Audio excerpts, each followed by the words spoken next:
So hello everyone, welcome to Maths Corner. இந்த ஒரு கிளாஸில் ரொம்ப டீட்டெயில்டாக நேற்று நடந்த குரூப் ஒன் எக்ஸாமினுடைய ஒவ்வொரு கொஷினுடைய ஆன்சர் கீயும் எப்படி அந்த ஒரு எக்ஸாமில் வந்து கொஷின்ஸ் வந்து மேக்ஸ்லையும் ரீசனிங்லையும் கேட்டிருந்தாங்க. ரைட், அடுத்து நீங்கள் குரூப் 4 ப்ரிப்பேர் பண்ணுறவங்க உங்களுடைய ப்ரிப்பரேஷனை எப்படி கொண்டு போகணும், என்ன மாதிரியான டாபிக்ஸ்க்கு இம்பார்ட்டன்ஸ் கொடுத்து படிக்கணும், முதல்ல மேக்ஸ் கேள்வியும் ரீசனிங் கேள்வியும் எப்படி படிக்கணும் அப்படிங்கிறது எல்லாமே ரொம்ப டீட்டெயிலாக இந்த ஒரு கிளாஸில் பார்ப்போம். ஸோ இது கண்டிப்பாக அடுத்து நீங்கள் குரூப் 4 எழுதுகிறவங்களுக்கு ரொம்ப யூஸ்ஃபுல்லாக இருக்கும். ரைட், இதில் இருக்க சொல்லக்கூடிய எல்லா விஷயங்களையும் ப்ராப்பராக உங்களுடைய ப்ரிப்பரேஷனுக்கு யூஸ் பண்ணிக்கோங்க. ரைட், ஸோ முதல்ல நேற்று நடந்த எக்ஸாம் எப்படி இருந்துச்சு அப்படின்னு பார்த்தோம்னா, ரொம்ப டிஃபிகல்ட் அப்படிங்கிறது சொல்ல முடியாது. சரிங்களா, கொஞ்சம் டைம் எடுக்கிற மாதிரியான ஒரு சில கேள்விகள் எக்ஸாமில் ஃப்ரேம் ஆயிருந்துச்சு. நம்ம ஏற்கனவே சொன்ன மாதிரி 15 கேள்வி ஆப்டிடியூட்ல இருந்தும் 10 கேள்வி ரீசனிங்ல இருந்தும் எக்ஸாமில் கேட்பாங்க அப்படின்னு நம்ம சொல்லியிருந்தோம். அதாவது நம்ம சொல்லலை, டிஎன்பிசியில் சொல்லியிருந்தாங்க. அதுக்கு நம்ம ஃபர்ஸ்ட் மாடல் டெஸ்ட்லேயே வந்து பார்த்தீங்க அப்படின்னா ரொம்ப டீட்டெயிலாக சொல்லியிருந்தோம். 100% அவங்க அந்த பேட்டர்னை ஃபாலோ பண்ணுவாங்களா அப்படிங்கிறது அவங்களாலேயே சொல்ல முடியாது அப்படிங்கிற மாதிரி நம்ம மாடல் டெஸ்ட் 1லேயே அதை ரொம்ப டீட்டெயிலாக சொல்லியிருந்தோம். கண்டிப்பாக அந்த பேட்டர்னுங்கிறது முன்ன பின்ன வரலாம் அப்படின்ட்டு. லைக் அதே மாதிரி தான் 15 ஆப்டிடியூட் கேட்கல 17 ஆப்டிடியூட் கொஷின்ஸ் வந்து கேட்டிருந்திருக்காங்க. ரீசனிங்கில் 10 கேட்கல 8 கேள்விகள் தான் கேட்டிருந்திருக்காங்க. இது டிஎன்பிசி பொறுத்த வரைக்கும் அவங்க சொன்ன பேட்டர்னை ஃபாலோ பண்ணாமல் இருக்கிறதுங்கிறது புதுசு கிடையாது. மேக்ஸை பொறுத்த வரைக்கும் புதுசு கிடையாது. எல்லா எக்ஸாம்லையுமே அப்படி தான் இருந்திருக்கு. 25 கேட்க வேண்டிய கேள்வியில் 27 கேள்விகள் வரைக்கும் கேட்டிருந்திருக்காங்க. ஸோ லாஸ்ட் குரூப் 1 குரூப் 4 எழுதுனவங்களுக்கு தெரியும். 26 கேள்வி 27 கேள்விகளெல்லாம் கேட்டிருந்திருக்காங்க. ஸோ அந்த மாதிரி நமக்கு அதிகமாக கேட்டிருந்தாலுமே ஓரளவுக்கு நல்லா தான் இருந்திருக்கும் மார்க்ஸ் ஸ்கோர் பண்ணுறதுக்கு. ஸோ பேட்டர்ன் வைஸ் வந்து பார்த்தீங்க அப்படின்னா அவங்க சொன்னதை ஃபாலோ பண்ணலை.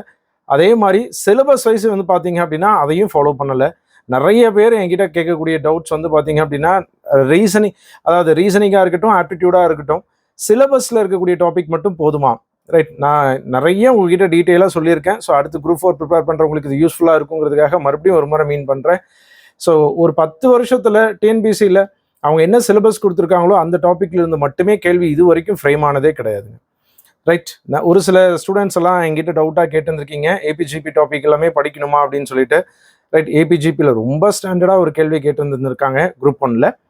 அது சிலபஸில் கிடையாது. ரைட், நீங்கள் முதல்ல அதை கிளியராக புரிஞ்சுக்கணும். சிலபஸில் கொடுத்துருக்க டாபிக் மட்டுமே போதுமா அப்படிங்கிறது 100% பத்தாது. ரைட், ஒரு கேள்வி நீங்கள் சரியாக போடணும். இந்த மேக்ஸில் கேட்கக்கூடிய 25 கொஷின்ஸுமே ரொம்ப ரொம்ப இம்பார்ட்டன்ட். அதில் நீங்கள் ஃபுல் மார்க்குமே ஸ்கோர் பண்ணணுங்க. 20 கேள்வி 18 கேள்வி ஆன்சர் பண்ணுறதுங்கிறது பிரயோஜனமே இல்லாத ஒன்று. ஏன்னா அது மற்ற பேப்பர் கூட, அதாவது மற்ற சப்ஜெக்ட்ஸ் கூட கம்பேர் பண்ண பொழுதுங்க மேக்ஸில் ஈஸியாக ஸ்கோர் பண்ண முடியும். அதுலேயே நம்ம கம்மியாயிட்டோம் அப்படின்னா மற்றதில் வந்து ஸ்கோர் பண்ணுறதுங்கிறது கொஞ்சம் டிஃபிகல்ட்டாக இருக்கும். அதனால் மேக்ஸில் ஃபுல் மார்க் ஸ்கோர் பண்ணணும் அப்படிங்கிறது தான் ரொம்ப ரொம்ப இம்பார்ட்டன்ட். ஸோ அதுக்காக தான் அடுத்து குரூப் 4ல் நீங்கள் என்ன பண்ணணும், ஒவ்வொரு டாப்பிக்கும் எப்படி அப்ரோச் பண்ணணும் அப்படிங்கிறது எல்லாமே இந்த ஒரு வீடியோவில் டீட்டெயிலாக பார்க்க போகிறோம். Right, so first one pattern wise வந்து பார்த்தோம் அப்படின்னா 25 கேள்வி தான் கரெக்டாக கேட்டிருந்தாங்க. ஆனால் அவங்க சொன்ன 15 கேள்வி ஆப்டிடியூட்ல கேட்கல, 17 கேள்வியாக கேட்டிருந்தாங்க. ரீசனிங்கில் 10 கேள்வி கேட்கல, 8 கேள்வியாக கேட்டிருந்திருக்காங்க. அடுத்து சிலபஸ் அப்படின்னு சொல்லி பார்த்தோம்னா ஏபிஜிபிங்கிறது பேசிக்காக சிலபஸ் மேலோட்டமாக பார்க்கும்பொழுது அதெல்லாம் இல்லாத ஒன்றுங்க. அதெல்லாம் ஸ்கூல் புக்கில் இருக்கிற விஷயம், ரொம்ப ஸ்டாண்டர்டான கேள்வி. ரைட், இப்போ அந்த ஏபிஜிபி கேள்விகளுக்கெல்லாம் ஆன்சர் பண்ணுறதுக்கு நீங்கள் பெரிய ஃபார்முலாலாம் தெரிஞ்சிருக்கணுங்கிற அவசியம் கிடையாது. ரொம்ப ஏபினா என்னங்கிற ஒரு பேசிக் புரிதலை வச்சுக்கிட்டு ரொம்ப சிம்பிளாக ஆன்சர் பண்ணிட முடியும். அந்த மாதிரியான கேள்வியாக தான் இருந்துருந்துச்சுங்க. ரைட், ஸோ இப்போ 1 by 1 அதனுடைய சொல்யூஷன்ஸ் வந்து பார்ப்போம். ஒவ்வொரு கேள்விகளுக்குமே வந்துட்டு நம்ம மாடல் டெஸ்ட்டில் சொன்னதும் நம்மளுடைய கிளாஸஸில் இருக்கக்கூடிய ஒரு சில கேள்விகள் வந்து இதில் ரிஃப்ளெக்ட் ஆகியிருந்திருக்கு. ரைட், அதெல்லாமே என்னென்னங்கிறது 1 by 1 பார்ப்போம். ஸோ இந்த முதல் கேள்வி எல்சிஎம் HCF பேஸ் பண்ண மாதிரியான ஒரு கேள்விங்க. ஸோ எல்சிஎம் அண்ட் HCF கான்செப்ட்லேருந்து ஒரு கேள்வி. ஸோ எல்சிஎம் HCFலேருந்து வந்து பார்த்தீங்க அப்படின்னா மொத்தம் 3 கேள்வி கேட்டிருந்திருக்காங்க. ரைட், நான் இதை பாயிண்ட் அவுட் பண்ணும்பொழுது ப்ராப்பராக சொல்கிறேன். இதில் எல்சிஎம் HCFலேருந்து 3 கேள்வி கேட்டிருக்காங்க, சிம்பிளிஃபிகேஷன்லேருந்து ஒரு கேள்வி கேட்டிருக்காங்க, டைம் அண்ட் ஒர்க்லேருந்து 3 கேள்வி கேட்டிருக்காங்க அப்படிங்கிறதுனால இந்த ஒரு பேட்டர்ன் அப்படியே குரூப் 4லேயோ அடுத்த எக்ஸாம்ஸ்லேயோ ரிஃப்ளெக்ட் ஆகும் அப்படிங்கிறது கண்டிப்பாக கிடையாது. இந்த எக்ஸாமில் எப்படி கேட்குறாங்கிறத புரிஞ்சுக்கிறது மூலிமா நம்ம மற்ற எக்ஸாம்ஸை ப்ரிப்பேர் பண்ணுறதுக்கு ஈஸியாக இருக்குங்க. ரைட், ஸோ இந்த ஒரு கொஷின் வந்து பார்த்தீங்கன்னா நம்மளுடைய எல்சிஎம் HCF டெஸ்ட்டில் 17வது கேள்வியாக நம்ம என்ன கேள்வி கொடுத்துருந்தோமோ சேம் கொஷினுங்க. எல்சிஎம் HCF டெஸ்ட்டில் வந்து பார்த்தீங்க அப்படின்னா 17வது கேள்வியாக இருக்குங்க. So 2x² - 3xy the whole square அப்படின்னு ஒரு டேர்ம் இருக்குது. இன்னொன்று 4x - 6y the whole cube அப்படின்னு ஒன்று இருக்குது. அடுத்து 2x³ மைனஸ் 27y³ அப்படின்னு ஒரு டேர்ம் இருக்கு. இதனுடைய எல்சிஎம் கேட்குறாங்க. முதல்ல ஒரு ஃபார்முலா படி இருக்கா, காமனான டேர்ம்ஸ் இருக்கோ அது எல்லாமே வெளியே எடுத்து முடிச்சதுக்கு அப்புறம் அதில் இருக்கக்கூடியதை மிகப்பெரிய நம்பர் எழுதுறது தான் எல்சிஎம் அப்படின்னு சொல்லுவோம். நம்மளுடைய டெஸ்ட்டுக்கும் நான் எக்ஸ்பிளனேஷன்லேயே இதை நம்ம மென்ஷன் பண்ணியிருப்போம். ஒருவேளை எக்ஸாமில் ரொம்ப டிஃபிகல்ட்டாக கேள்வி கேட்குறாங்க அப்படின்னா இந்த ஒரு கேள்வி எக்ஸ்பெக்ட் பண்ணலான்ட்டு. ரைட், நான் ஒரு ஸ்டெப் எழுதுறேன். இந்த ரெண்டுலேயும் காமனாக எக்ஸ் இருக்குது, அந்த எக்ஸை வெளியெடுக்கிறேன். வெளியெடுத்துட்டேன் அப்படின்னா உள்ள 2x மைனஸ் 3y இந்த ஹோல் ஸ்கொயர் அப்படிங்கிறது, இந்த ஸ்கொயர் அப்படிங்கிறது எல்லாத்துக்கும் உள்ள இருக்கு, மேலே இருக்கு. இப்போ அந்த எக்ஸ் ஸ்கொயருக்கும் எக்ஸுங்க அந்த எக்ஸுக்கும் எக்ஸ் ஸ்கொயர் வருங்கிறதுக்காக தான் நான் உள்ள மட்டும் தனியாக எக்ஸை வெளியெடுத்து காமிச்சிருக்கேன். அடுத்து இப்போ உள்ள ஸ்கொயர் எழுதுறேன். X square into 2x minus 3y the whole square அப்படிங்கிறது ஃபர்ஸ்ட் டேர்ம். செகண்ட் டேர்ம் அதே மாதிரி 2 காமனாக வெளியெடுக்கலாம். 2 காமனாக வெளியெடுத்துட்டோம் அப்படின்னா 2x minus 3y the whole cube. இந்த கியூபை உள்ள எழுதணும் அப்படின்னா 2³ into 2x minus 3y the whole cube. இது ஃபார்முலா படி எழுதலாம். எப்படி இருக்கு அப்படின்னா 2x the whole cube minus 3y the whole cube அப்படிங்கிற ஃபார்மெட்ல இருக்கா, a³ மைனஸ் b³. அப்போ அந்த ஒரு ஃபார்முலாவை எக்ஸ்பேண்ட் பண்ணலாம். a minus b 2x minus 3y. அடுத்தது a square, so 4x square plus ab 6xy plus b square y 9 square. அவ்வளோதான். அங்கே 3 விஷயம் இருந்துச்சு, 3மே அப்ளை பண்ணியாச்சு. இப்போ நம்ம டேரெக்டாக இதில் இருக்கிறதுலே அதிகமானது எடுத்து எழுதுனா போதுங்க. ஸோ எல்சிஎம் ஃபைண்ட் அவுட் பண்ண போகிறோம். 2ல் அதிகமானது 2³ எக்ஸில் அதிகமானது எக்ஸ் ஸ்கொயர் 2x மைனஸ் 3yயில் அதிகமானது பவரில் கியூப். அடுத்து 4x square plus 6xy plus 9y square. இதில் அதிகமானதுன்னா பவரில் எதுவுமே கிடையாது, அதை அப்படியே எடுத்து எழுதிக்கிறோம். இது எந்த ஆப்ஷனில் இருக்குது அப்படின்னு பார்த்தோம் அப்படின்னா ஆப்ஷன் பியில் இருக்குது. ரைட், நீங்கள் 2³ வெளியெடுத்ததுலேருந்தே அதுலேருந்து அதனுடைய ஆன்சரை ஃபைனல் பண்ணியிருக்க முடியும். ரைட், 2³ வெளியெடுத்ததுலேருந்தே அதனுடைய ஆன்சர் இதுதாங்கிறத ஃபைனல் பண்ணியிருக்க முடியும். ஆனால் எப்படி ப்ராப்பராக போடணுங்கிறத கிளியராக புரிஞ்சுக்கோங்க. ரொம்ப முக்கியம், வெறும் ஷார்ட்கட்ஸை மட்டும் வச்சு எந்த கேள்வியும் ஆன்சர் பண்ணிட முடியாதுங்க, நல்லா புரிஞ்சுக்கணும். சரிங்களா? லாஜிக்கலான கேள்விகளும் சரி, ரீசனிங்கை பார்க்கும்பொழுது உங்களுக்கு தெரிஞ்சிருக்கும். ப்ராப்பராக நீங்கள் ஒர்க் அவுட் பண்ணணும், ப்ராப்பராக அந்த கேள்வி புரியணும். முதல்ல கேள்வி புரிஞ்சிச்சு, கான்செப்ட் புரிஞ்சிச்சு அப்படின்னாவே அந்த கேள்விக்கு உங்களால் ஒர்க் அவுட் பண்ணி ஆன்சர் கொண்டு வந்துட முடிஞ்சிடும். வெறும் ஃபார்முலா, வெறும் ஷார்ட்கட்ஸை வச்சு மட்டும் இப்போ அப்கமிங் எக்ஸாம்ஸில் கேள்விகள் பெருசாக ஃப்ரேம் ஆகிறதே கிடையாதுங்க. உங்களுடைய ப்ரிப்பரேஷனை நீங்கள் ப்ராப்பராக கொண்டு போகணும். ரைட், ரெண்டாவது கேள்வி. ஸோ ரெண்டாவது கேள்வி ரொம்ப சிம்பிளான கேள்விங்க. ரேஷியோவில் நம்பர் கொடுத்துருக்காங்க, எல்சிஎம் கொடுத்துருக்காங்க, ஹெச்சிஎஃப் கேட்குறாங்க. நம்ம ஒரு கேள்வி ரேஷியோவில் இருந்துச்சுன்னா எப்படி போடணும்னு கிளாஸில் பேசியிருக்கோம். எல் டிவிஷன் போடணும். எல் டிவிஷனுக்குள்ள நம்பர்ஸ் இருக்கும், வெளியே ஹெச்சிஎஃப் இருக்கும், கீழே ரேஷியோஸ் இருக்கும். ரேஷியோஸ் எழுதலாமா? 3:4:5. எல்சிஎம் அப்படிங்கிறது என்னன்னா, இந்த எல்சிஎம்மையும் ஹெச்சிஎஃப்ஐயும் ரேஷியோவையும் மல்டிபிள் பண்ணால் கிடைக்கும். அதுதான் 2400. ரைட், இப்போ ஹெச்சிஎஃப் தான் நம்ம ஃபைண்ட் அவுட்டே பண்ண போகிறோம். அப்போ ஹெச்சிஎஃப் இன்டூ ரேஷியோஸ் மல்டிபிள் பண்ணலாமா? 3:4:5 ஈக்குவல் டு 2400. ஹெச்சிஎஃப்னுடைய வேல்யூ 2400 டிவைடட் பை 3:4:5. ஸோ 3 × 4 12 இதை கேன்சல் பண்ணும்போது 200. 5ஆல் இதை கேன்சல் பண்ணோம் அப்படின்னா 40. அதனுடைய ஹெச்சிஎஃப் வந்து பார்த்தீங்க அப்படின்னா ஆன்சர் ஆப்ஷன் ஏ 40. ரொம்ப பேசிக்கான கேள்விங்க. இதில் இந்த கேள்வியை பொறுத்த வரைக்கும் நீங்கள் தப்பு பண்ணுற அளவுக்கு ஒன்றுமே கிடையாது. ரொம்ப பேசிக்கான கொஷின். ரைட், ரொம்ப பேசிக்காக ஹெச்சிஎஃப்னா எப்படி கண்டுபிடிக்கணும், அது ரேஷியோன்னு கொடுத்தா அந்த கான்செப்ட் எப்படி இருக்குங்கிற புரிதல் இருந்துச்சுன்னா இன்னும் வேகமாகவும் போட்டுற முடியும். அடுத்து மூணாவது கேள்வி. மூணாவது கேள்விக்கெல்லாம் கான்செப்ட் பேசிக்காக உங்களுக்கு புரிஞ்சிருக்கணும். கேள்வியில் என்ன சொல்லியிருக்காங்க, ஏபி மீ பெரு பொது வகுத்தி, அதாவது HCF of A comma B வந்து 15 அப்படின்னு சொல்லியிருக்காங்க. அந்த ஏபி ஆகியவை ஈரிலக்க எண்கள் அப்படின்னு சொல்லியிருக்காங்க.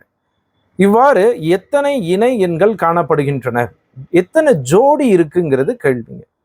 ரைட், எத்தனை ஜோடி அப்படிங்கிற கான்செப்ட் நம்மளுடைய கிளாஸ்லையும் டெஸ்ட்லையும் நம்ம பார்த்துருக்கோம். அந்த அளவுக்கு கூட இந்த ஒரு கேள்வி இல்லை, ரொம்ப சிம்பிளாக தான் இருந்திருக்கு.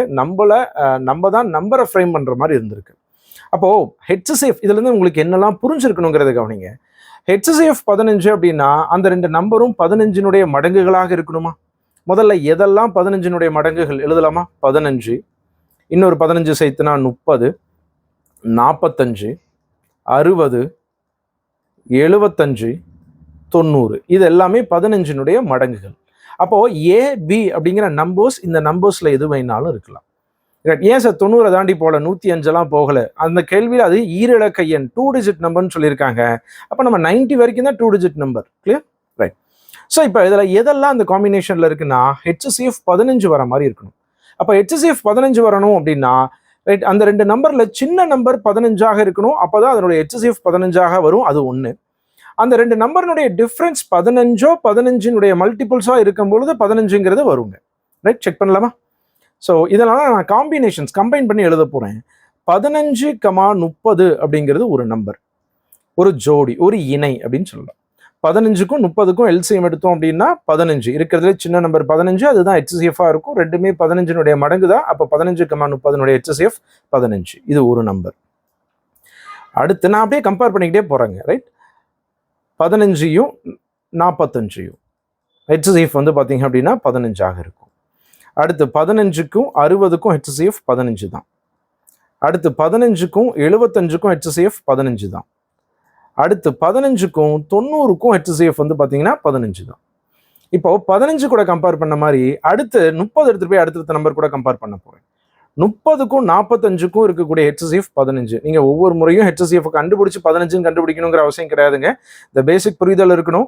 ரைட், ரெண்டு நம்பர்ல சின்ன நம்பர் தான் HCF-ஆக இருக்கும். அது மற்ற நம்பருடைய மல்டிபிளாக இருக்கும் பொழுது 5 பேர் கிடைச்சிருச்சு.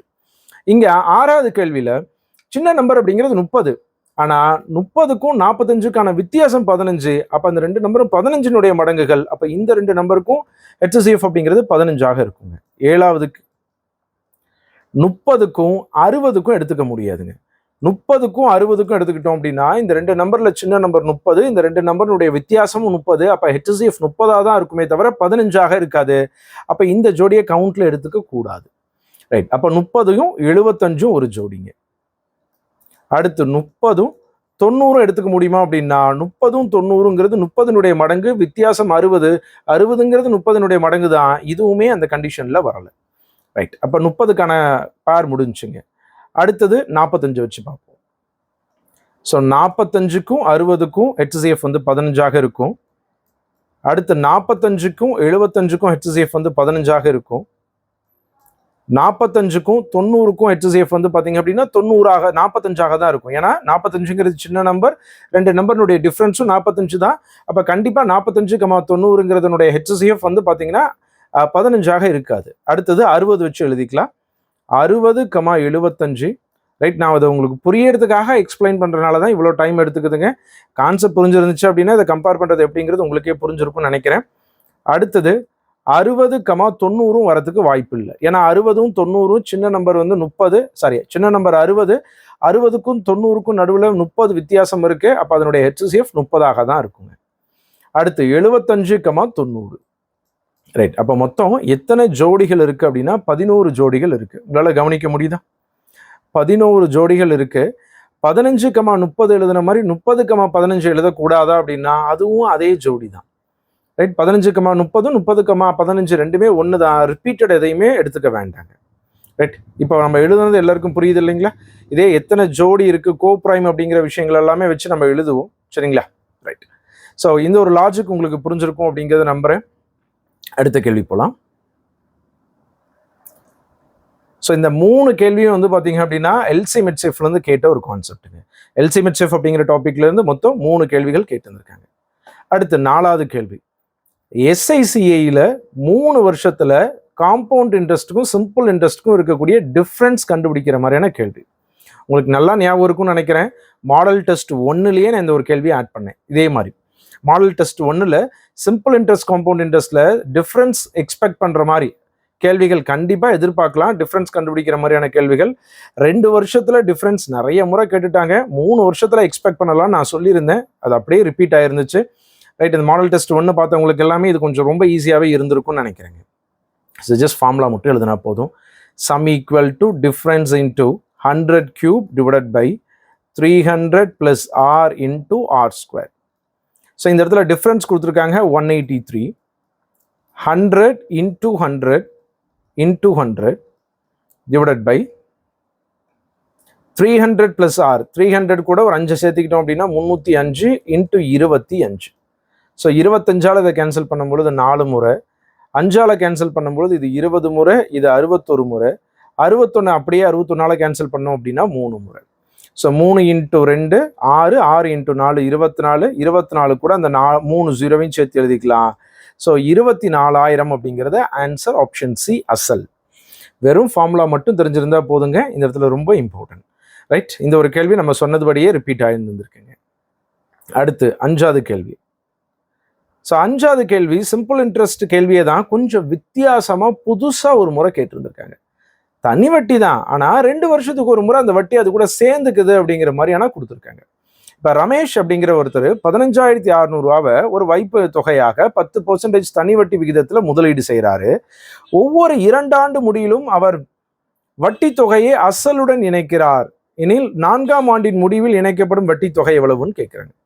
அப்போ முதல் வருஷம் 15,600 அசலுக்கு 2 வருஷத்துக்கு 10% வட்டி எவ்வளவுன்னு கண்டுபிடிச்சிடலாம். என்ன எழுதியிருக்கேன்?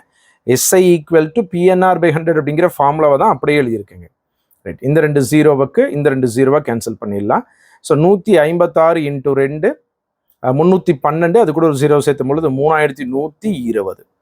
இப்போ என்ன சொல்லியிருக்காங்க? இது 2 வருஷத்துக்கான வட்டி. இந்த வட்டி அசல் கூட சேர்த்திக்கிறாங்க. 15,600 கூட 3120 ஆட் பண்ணிக்கிறாங்க. ஸோ அப்போ 18,720 அப்படிங்கிறது அசல் ஆயிடுச்சு. இப்போ அந்த அசலுக்கு 2% 2 வருஷத்துக்கான வட்டி கால்குலேட் பண்ணலாம். 2 வருஷத்துக்கு 10% வட்டி. இந்த 2 ஜீரோக்கு இந்த 2 ஜீரோவை கேன்சல் பண்ணிடலாம். ஸோ 12 இன்ட்டு 1872 மல்டிபிள் பண்ணும் பொழுது 3744 கிடைக்குது. Answer option C. ஸோ இந்த ஒரு கேள்வி ரொம்ப வித்தியாசமாக புதுசான ஒரு கான்செப்ட்ல கேட்டிருந்திருக்காங்க. தனி வட்டி தான், ஆனால் தனி வட்டியை 2 வருஷத்துக்கு ஒரு முறை கூட்டு வட்டி மாதிரி அசல் அது கூட சேர்ந்து வட்டி வந்து அசல் கூட சேர்ந்துக்குதுங்கிற புதுசாக ஒரு கான்செப்ட்ல கேட்டிருந்திருக்காங்க. கொஞ்சம் நீங்கள் யோசிச்சு அப்ளை பண்ணுறீங்களாங்கிறத செக் பண்ணியிருக்காங்க. ரைட், ஸோ SICஐ பொறுத்த வரைக்கும் இந்த 2 கேள்விகள் சரிங்களா. ரைட், 1 by 1 நம்ம பார்த்துக்கிட்டே வந்துடுவோம். எல்சிஎம்ல பொறுத்த வரைக்கும் 3 கேள்விகள் கேட்டிருந்திருக்காங்க. ரொம்ப ரொம்ப இம்பார்ட்டன்ட். ரைட், ரொம்ப லாஜிக்கலாக கேட்டிருக்காங்க. ஃபர்ஸ்ட் கேள்வி பெரிய டிஃபிகல்ட்டெல்லாம் கிடையாதுங்க, ஃபார்முலா தெரிஞ்சா போட்டுற முடியுங்க. 2வது கேள்வி ரொம்ப சிம்பிளான கேள்வி தான். 3வது கேள்வி லாஜிக் அப்ளை பண்ணுற மாதிரி கேட்டிருந்திருக்காங்க. ரைட், 3வது கேள்வி லாஜிக் அப்ளை பண்ண மாதிரி கேட்குறாங்க. உங்களுக்கு பேசிக்காக எல்சிஎம்னா என்ன, HCFனா என்னங்கிற ஒரு பேசிக் புரிதல் வந்து தேவைங்க. 4வது கேள்வி வந்து பார்த்தீங்க அப்படின்னா தனி வட்டிக்கும் கூட்டு வட்டிக்கும் இருக்கக்கூடிய வித்தியாசம். அடுத்து 5ஆவதா ஒரு கேள்வியும் அதே மாதிரி தனி வட்டியில் 2 வருஷத்துக்கு ஒரு முறை வந்து அசல் செய்கிற மாதிரி பார்த்துருக்கோம். ரைட், ஸோ இதில் எப்படியெல்லாம் கேள்விகள் கேட்டிருக்காங்க அப்படிங்கிறத 1 by 1 பார்ப்போம். அடுத்து ரேஷியோலைங்க. ரேஷியோ பொறுத்த வரைக்கும் கிட்டத்தட்ட 2லிருந்து 3 கேள்வி கேட்டிருந்திருக்காங்க. ஏன்னா பர்சன்டேஜோட சேர்த்து ஒரு ரேஷியோ இருக்கு. அதனால வெறும் ரேஷியோ மட்டும் பார்த்தோம் அப்படின்னா 2 கேள்வி கேட்டிருந்திருக்காங்க. ஸோ இதெல்லாமே நம்மளுடைய கிளாஸஸ்ல டெஸ்ட்ல எல்லாமே பார்த்த கேள்விங்க. ஸோ ரேஷியோ இதே மாதிரியான கேள்வி நம்மளுடைய டெஸ்ட்ல ரேஷியோக்கான டெஸ்ட்ல 36வது கேள்வியாக நம்ம கொடுத்துருப்போம். இப்போ x:7:5 equal to 8:y equal to 7:17.5. இங்கே 3 ரேஷியோ கொடுத்துருக்காங்க. இது ஒரு ரேஷியோ, இது ஒரு ரேஷியோ, இது ஒரு ரேஷியோ, 3மே சமம் அப்படின்னு நடுவில் கொடுத்துருக்காங்க. இதில் எக்ஸை மிஸ் பண்ணியிருக்காங்க, இதில் ஒய்யை மிஸ் பண்ணியிருக்காங்க. நம்ம என்ன பண்ண போறோம்னா இதில் எல்லாமே கம்ப்ளீட்டாக இருக்கு. இதனுடைய சிம்பிளிஃபைடு ரேஷியோ நம்ம தெரிஞ்சுக்க போறோம். 3.5ஆல் சுருக்கும் பொழுதுங்க 7 3.5ஆல் சுருக்கும் பொழுது 2:, இது 5 முறை. அப்போ இது 2 ரேஷியோனா 5 ரேஷியோவா இருக்கிறது என்னவா இருக்கும்? 2x அப்படிங்கிறது 8னா எக்ஸோடைய வேல்யூ 4. அப்போ 5 ரேஷியோவா இருக்கக்கூடிய 5 × 4 20 அப்படிங்கிறது ஒய்யினுடைய வேல்யூவாக இருக்குங்க. ஸோ ஒய்யினுடைய வேல்யூ வந்து பார்த்தீங்கன்னா 20. அதே மாதிரி எக்ஸுக்கு வரலாம். இங்கே 7.5x அப்படிங்கிறது 5 அப்படின்னா எக்ஸோடைய வேல்யூ எவ்வளோங்கிறது பார்ப்போம். ஸோ 7.5x அப்படிங்கிறது தான் 5x. ஸோ 5x அப்படிங்கிறது 7.5 அப்படின்னா எக்ஸோடைய வேல்யூ 1.5. அப்போ இங்கே 2x அப்படிங்கிறது 2 × 1.5 3 அப்படிங்கிறது ஆன்சர். ஸோ கேள்வியில் எக்ஸுக்கும் ஒய்க்கும் இருக்கக்கூடிய ரேஷியோ 3:20 அப்படிங்கிறது ஆன்சர் ஆப்ஷன் சி. பெரிய டிஃபிகல்ட்டு கிடையாது. நீங்கள் இன்னும் நல்லா புரிஞ்சுக்கணும். இன்னும் வரக்கூடிய எக்ஸாம்ஸில் டிஃபிகல்ட்டாக கேட்குறாங்க அப்படின்னா இதை அப்படியே திருப்பி போட்டு y:x ஆகவும் கேட்பாங்க. ரைட், நான் இதை முதல்ல மென்ஷன் பண்ணணும்னு நினச்சேன், மிஸ் பண்ணிட்டேன். அதாவது இப்போ குரூப் 4 படிக்கிறவங்க, சார் இது குரூப் 1 எக்ஸாம் சார், அதனால வந்துட்டு இவ்வளோ டைம் எடுத்துக்கிற மாதிரி கணக்கு எல்லாம் அதிகமாக போடுற மாதிரி எல்லாம் கேள்வி கேட்டிருந்தாங்க. நாங்கள் குரூப் 4 எக்ஸாம் தான், 10th ஸ்டாண்டர்ட் எக்ஸாம் தான், எங்களுக்கெல்லாம் இப்படி கேட்பாங்களா அப்படிங்கிற மைண்ட் யாருமே யோசிச்சிட வேண்டாம். மேக்ஸை பொறுத்த வரைக்கும் எஸ்எஸ்எல்சி ஸ்டாண்டர்ட் எல்லாருக்கும் ஒரே லெவல் ஆஃப் எக்ஸாம் தாங்க, மேக்ஸை பொறுத்த வரைக்கும். சரிங்களா? டிகிரி ஸ்டாண்டர்ட் எக்ஸாமாக இருந்தாலும் ஒரே லெவலில் தான் கேட்பாங்க. குரூப் 4 லெவல் கொஷின்ஸுமே வந்து பார்த்தீங்கன்னா ஒரே லெவலில் தான் இருக்கும் மேக்ஸை பொறுத்த வரைக்கும். அப்போ நீங்கள் கண்டிப்பாக இதெல்லாமே பார்க்கணுங்க. இந்த மாதிரி இதில் எப்படி கேள்விகள் கேட்டிருக்காங்களோ அதே மாதிரி உங்களுடைய ப்ரிப்பரேஷனை கொண்டு போகணும். அதே மாதிரி இந்த மீதி இருக்கக்கூடிய ஒரு மாதத்தை நீங்கள் ரிவைஸ் பண்ணணுங்க. நல்லா புரிஞ்சுக்கோங்க. சார் இந்த அளவுக்கெல்லாம் கஷ்டமாக கேட்க மாட்டாங்க சார், நாங்கள் குரூப் 4 தான் எழுதுறோம், ஈஸியாக தான் இருக்கும் அப்படின்னு யோசிக்கிறவங்க கவனிங்க. குரூப் 1 பொறுத்த வரைக்கும் எக்ஸாம் எழுதுறவங்களே 2லேருந்து 2.5 லட்சம் பேர் தாங்க. 2லேருந்து 2.5 லட்சம் பேருக்கு எழுதக்கூடிய எக்ஸாமை கஷ்டமாக கேட்பாங்களா, இல்லை 20 லட்சத்துக்கு மேலே எழுதக்கூடிய எக்ஸாமை கஷ்டமாக கேட்பாங்களா? நீங்கள் தான் யோசிச்சுக்கணும். ரைட்? நான் நிறைய பேருக்கு கிளாஸ்லேயே சொல்கிற ஒரு விஷயம் தான், அப்போ தான் உங்களுக்கு அது கிளியராக புரியும் அப்படிங்கிறதுக்காக. ரைட்? யாராவது ரைட் குரூப் 1 தான் கஷ்டமாக இருக்கும், நான் பேசுகிறது எல்லாமே மேக்ஸை பொறுத்த வரைக்கும் மட்டும்தான். சரிங்களா? மேக்ஸில் கேட்கக்கூடிய 25 கேள்விகளை மட்டும்தான் நான் பேசுகிறேன் இப்போது. ரைட் சார், குரூப் 1 எக்ஸாம்னா ரொம்ப டிஃபிகல்ட்டாக கேட்பாங்க, ஏன்னா அது டிகிரி ஸ்டாண்டர்ட் எக்ஸாம். குரூப் 4 அப்படிங்கிறது வந்து பார்த்தீங்கன்னா ரொம்ப 10th ஸ்டாண்டர்ட் எக்ஸாம் தான், ரொம்ப கம்மியாக தான் கேட்பாங்க அப்படிங்கிற மாதிரி மைண்ட் செட்டில் இருக்கவே கூடாதுங்க. காம்படிஷன் எதில் அதிகமாக இருக்கோ அதில் தான் வந்து பார்த்தீங்க அப்படின்னா டிஃபிகல்ட் லெவல் அப்படிங்கிறது அதிகப்படுத்தவே முடியும். நான் சொன்னது தெளிவாக புரிஞ்சிருக்கும்னு நினைக்கிறேன். ரைட், அடுத்து 7வது கேள்விங்க. ரேஷியோவில் ரொம்ப சிம்பிளான கேள்விங்க. ரேஷியோ பொறுத்த வரைக்கும் ரொம்ப சிம்பிளாக கேட்டிருந்திருக்காங்க. PQனுடைய ரேஷியோ வந்து 5:3னா கியூனுடைய ஷேர் எவ்வளோன்னு கேட்குறாங்க. ஸோ கியூனுடைய ஷேர் வந்து 3 டிவைடட் பை இது ரெண்டையும் ஆட் பண்ணால் டோட்டல் ரேஷியோ 8 இன்ட்டு 1600ங்கிற அந்த காசு. ஸோ 8ஆல் இதை கேன்சல் பண்ணும்பொழுது 200 முறை. ஸோ 600 அப்படிங்கிறது கியூனுடைய ஷேர். Answer option B. அடுத்தது 7வது கேள்விங்க. ஸோ அந்த 2 கேள்வியுமே ரேஷியோ பேஸ் பண்ண மாதிரி இருக்குது. இதுவும் ரேஷியோ தான், பர்சன்டேஜ் கான்செப்டில் இருக்கனால இதை பர்சன்டேஜ்லையும் சொல்லலாம், ரேஷியோலையும் சொல்லலாம். Right, okay. ஏபிசி அப்படிங்கிற 3 பேர் மொத்த காசு வந்து அவங்களுக்கு 33,300 ரூபா அப்படிங்கிறது 3 பேர்த்துக்கிட்ட இருக்கக்கூடிய மொத்த காசுங்க, 3 பேர்த்தினுடைய சம்பளங்க. அதில் எவ்வளவு செலவு பண்ணுறாங்க அப்படின்னா, ஏ வந்து 80%, பி வந்து 85%, சி வந்து 75% செலவு பண்ணுறாங்க. அவங்க எவ்வளவு சேவ் பண்ணுறாங்க அப்படின்னா 7:6:9 ரேஷியோ சேவ் பண்ணுறாங்க அப்படின்னா பிக்கான சம்பளம் எவ்வளவுங்கிறது கேள்வி. முதல்ல அந்த சம்பளத்தை அவங்களுடைய சம்பளத்தை வந்து பார்த்தீங்க அப்படின்னா அவங்களுடைய செலவு கூடயும் சேவிங்ஸ் கூடயும் கம்பேர் பண்ணுவோம். இப்போது 20% வந்து ஏ சேவ் பண்ணுறாருன்னு சொல்லலாமா? ஏன்னா 80% செலவு பண்ணிட்டாருங்க, மீதி 20%. அந்த 20% தான் ரேஷியோவில் சொல்லியிருக்கக்கூடிய 7. எழுதலாமா? ஏவினுடைய சம்பளத்தில் 20% அப்படிங்கிறது தான் ரேஷியோ வந்து பார்த்தீங்கன்னா 7. கிளியர்? ஏவினுடைய சம்பளம் எவ்வளவுன்னு தெரியாது, அதை ஏனே எடுத்துக்கலாம். அதில் 20% தான் அவர் சேவ் பண்ணுறாரு, அதனுடைய ரேஷியோ தான் கேள்வியில் 7ன்னு கொடுத்துருக்காங்க. அந்த 7 ரேஷியோவை வெறும் ரேஷியோவாக இருந்துச்சு, அதாவது வெறும் நம்பராக இருந்தால் எடுத்து யூஸ் பண்ணிக்கலாம், அது ரேஷியோ. அப்போ ரேஷியோ பின்னத்தில் தானே எழுதணும், டோட்டலாக எழுதும் பொழுது. அப்போ 7 டிவைடட் பை டோட்டல் 7ஐயும் 9ஐயும் 6ஐயும் கூட்டணும் அப்படின்னா 22. இப்போ 7 டிவைடட் பை 22. ரைட், இப்போ ஏவினுடைய வேல்யூ கொண்டு ஈக்குவல் பண்ணலாமா? அப்போ ஏ ஈக்குவல் டு 7 டிவைடட் பை 22, இது தலைகீழ வரும்பொழுது 100 டிவைடட் பை 20. ரைட், இது அப்படியே கேன்சல் பண்ணோம் அப்படின்னா 5 முறை. ஏ ஈக்குவல் டு 35 டிவைடட் பை 22ங்க. அடுத்து பிக்கு பார்க்குவோம். அதே மாதிரி 85% வந்து செலவு பண்ணிட்டார் அப்படின்னா மீதி 15% சேவ் பண்ணுறாரு. பியினுடைய சம்பளத்தில் 15% அப்படிங்கிறது 6 டிவைடட் பை 22. அப்போ B equal to 6 divided by 22 into இதனுடைய ரெசிப்ரோக்கல் 100 டிவைடட் பை 15. ரைட், 5ஆல் கேன்சல் பண்ணோம் அப்படின்னா இது 20 முறை, இது 3 முறை, 3ஆல் இதை கேன்சல் பண்ணிடலாம் 2 முறை. அப்போ பியினுடைய வருமானம் வந்து பார்த்தீங்க அப்படின்னா ரேஷியோவாக சொல்லும் பொழுது 40/22. ஸோ சிக்கும் அதே மாதிரி தான், சியினுடைய 25% அப்படிங்கிறது 9/22க்கு சமமாக இருக்கும். அப்போ சி ஈக்குவல் டு 9/22 இன்ட்டு இது தலைகீழ போகும் பொழுது 100 டிவைடட் பை 25. 25ஆல் இதை கேன்சல் பண்ணிட்டோம் அப்படின்னா 4 முறை. சியினுடைய சம்பளம் 36 டிவைடட் பை 22. இப்போ அவங்க 3 பேர்த்தினுடைய சம்பளத்தை ஈக்குவல் பண்ணலாமா? 35:40:100 36 அப்படிங்கிறது அவங்களுடைய சம்பளத்தினுடைய ரேஷியோஸ். கீழே இருக்கக்கூடிய 22 காமனாக இருக்குது, அதை விட்டுடலாம், மேலே இருக்க ரேஷியோ மட்டும் எழுதிக்கலாம். இது எல்லாமே ஆட் பண்ணாதான் உங்களுடைய சம்பளம் கிடைச்சிருக்கு. எவ்வளோ அப்படின்னா A + B + C = 33,300.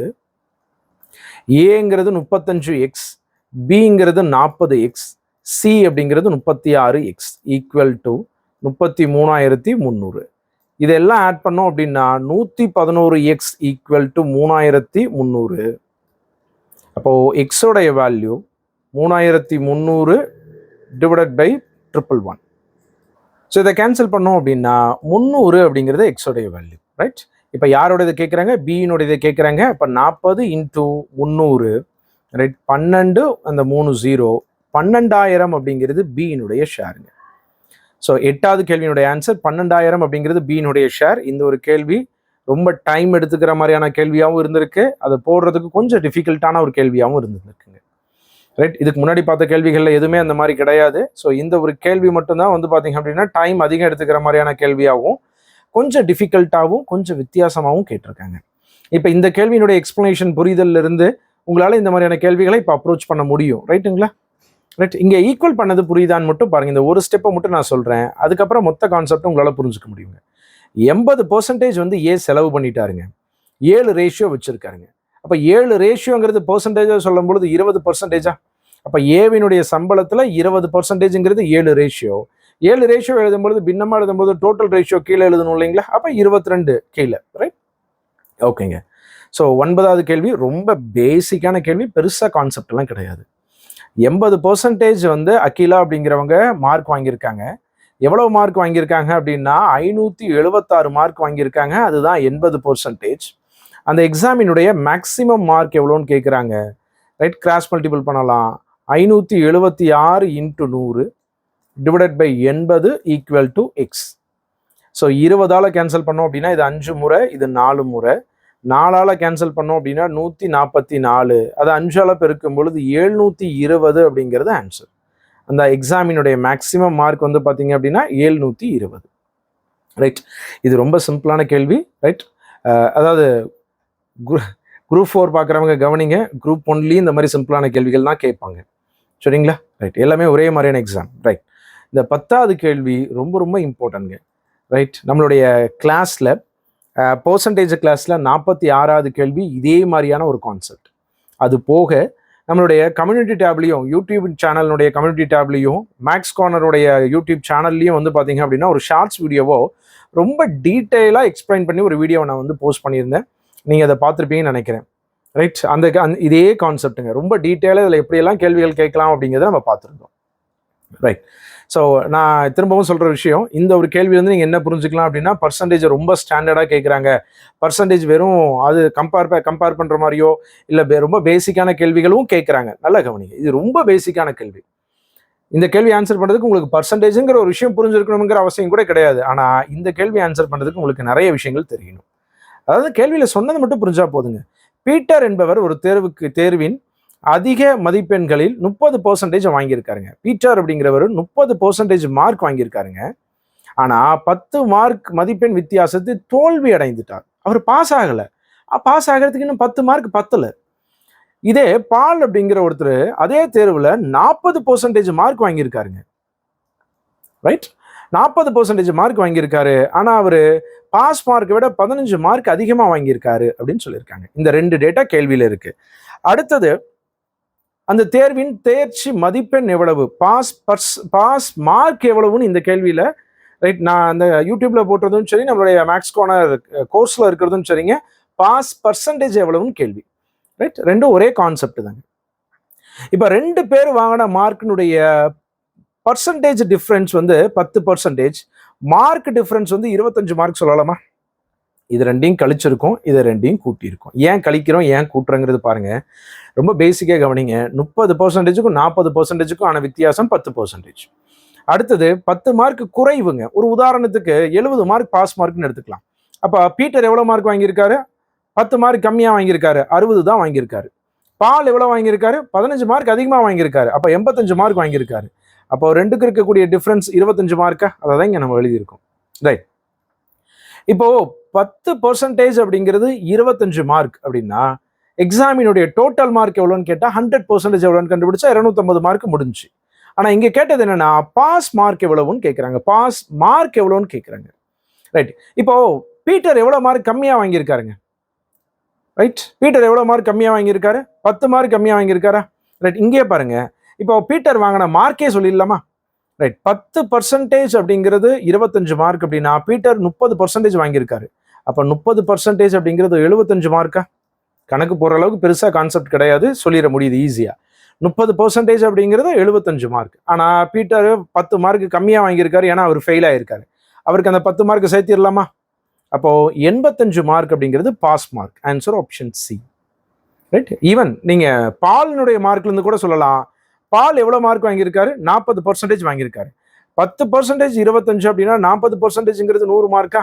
Our pass மார்க்கை விட 15 மார்க் அதிகமாக வாங்கியிருக்காரு. அந்த 15 மார்க்கை கழிச்சிட்டோம் அப்படின்னா 85 மார்க்குங்கிற பாஸ் மார்க்கு கிடைச்சிடும். ரைட். இந்த இடத்துல நம்ம எழுதுற விஷயம் ரொம்ப சிம்பிள். அதை எழுதுறதுக்கு பெர்சன்டேஜோடைய பேசிக் புரிதல் உங்களுக்கு தேவைங்க. ரைட். உங்களுக்கு கிளியராக இந்த ஒரு கேள்வி புரிஞ்சிருக்குன்னு நினைக்கிறேன். இது ரொம்ப ரொம்ப இம்பார்ட்டன்ட். இந்த மாதிரியான கேள்வி எக்ஸாமில் ஃப்ரேம் ஆனனால நீங்கள் கண்டிப்பாக கேர்ஃபுல்லாக பெர்சன்டேஜ் எல்லாமே ரொம்ப ஸ்ட்ராங்காக இருக்கணுங்க. நான் சொல்கிறது புரியுது இல்லைங்களா? நான் அந்த இடத்துலையே ஈவன் நம்மளுடைய கிளாஸ்லேயே கூட அந்த கேள்விகளை எக்ஸ்பிளைன் பண்ணும்பொழுது இதெல்லாம் ரொம்ப டிஃபிகல்ட்டாக கேட்டால் தான் எக்ஸ்பெக்ட் பண்ணலாம் அப்படின்னு சொல்லி தான் நடத்தியிருந்திருப்பேன். அதே மாதிரியான விஷயங்கள் நடந்திருக்குங்க. ரைட். இந்த 2 கேள்விகள், இந்த கேள்வியும் சரி, இதுக்கு முன்னாடி பார்த்த கேள்வியும் சரி, ரெண்டுமே பர்சன்டேஜில் ரொம்ப சிம்பிளாக ஒரு கேள்வியும் ரொம்ப லாஜிக்கலாக ஒரு கேள்வியும் கேட்டுருந்துருக்காங்க. ரொம்ப பேசிக்கும் போயிருக்காங்க, ரொம்ப எக்ஸ்ட்ரீமும் போயிருக்காங்க. இது பெருசாக எக்ஸ்ட்ரீம் எல்லாம் கிடையாது. நீங்கள் நல்லா புரிஞ்சுக்கணும். உங்களுக்கு நீங்கள் நல்லா தெளிவாக படிச்சிருக்கீங்க அப்படின்னா உங்களால் பதில் சொல்ல முடியுங்க. வெறும் ஃபார்முலா, வெறும் ஷார்ட்கட்ஸ் மட்டும் படிச்சிருக்கீங்க அப்படின்னா கொஞ்சம் டிஃபிகல்ட்டான விஷயம் தான் இது எல்லாமே. அடுத்து 11வது கேள்வி. மென்சுரேஷன்லேருந்து 2 கேள்வி கேட்டிருந்திருக்காங்க. ரெண்டுமே ஏரியாவில் மட்டும்தான் கேட்டிருந்திருக்காங்க. ரைட். முதல் கேள்வி செவ்வகத்திலேருந்து கேட்டிருந்திருக்காங்க. ஒரு செவ்வகத்தினுடைய மூளை விட்டமானது அதன் குறுகிய பக்கத்தின் 3 மடங்குன்னு சொல்லியிருக்காங்க. இதை லென்த்துன்னு சொல்லுவோம், இதை பிரெத்துன்னு சொல்லுவோம். ஒரு செவ்வகத்தினுடைய குறுகிய பக்கம் அப்படிங்கிறது அகலம் தான், பிரெத்து தான். அப்போ அதனுடைய மூளை விட்டம் அதனுடைய 3 மடங்குன்னு சொல்லியிருக்காங்க. ரைட். அப்போ மூளை விட்டம் அப்படிங்கிறத 3b எழுதிக்கலாமா? ரைட். மூளை விட்டத்துக்கு நமக்கு ஃபார்முலா தெரியும். diagonal square equal to L square plus B square. இப்போ D உடைய value 3b. So 3b the whole square L square plus B square. இப்போ நம்ம L தெரிஞ்சாதான் நம்மளால அதனுடைய ரேஷியோஸ் சொல்ல முடியுங்க. ஸ்கொயர் பண்ணோம் அப்படின்னா 9b square equal to L square plus B square. இந்த B square இங்கே கொண்டு வரலாம்.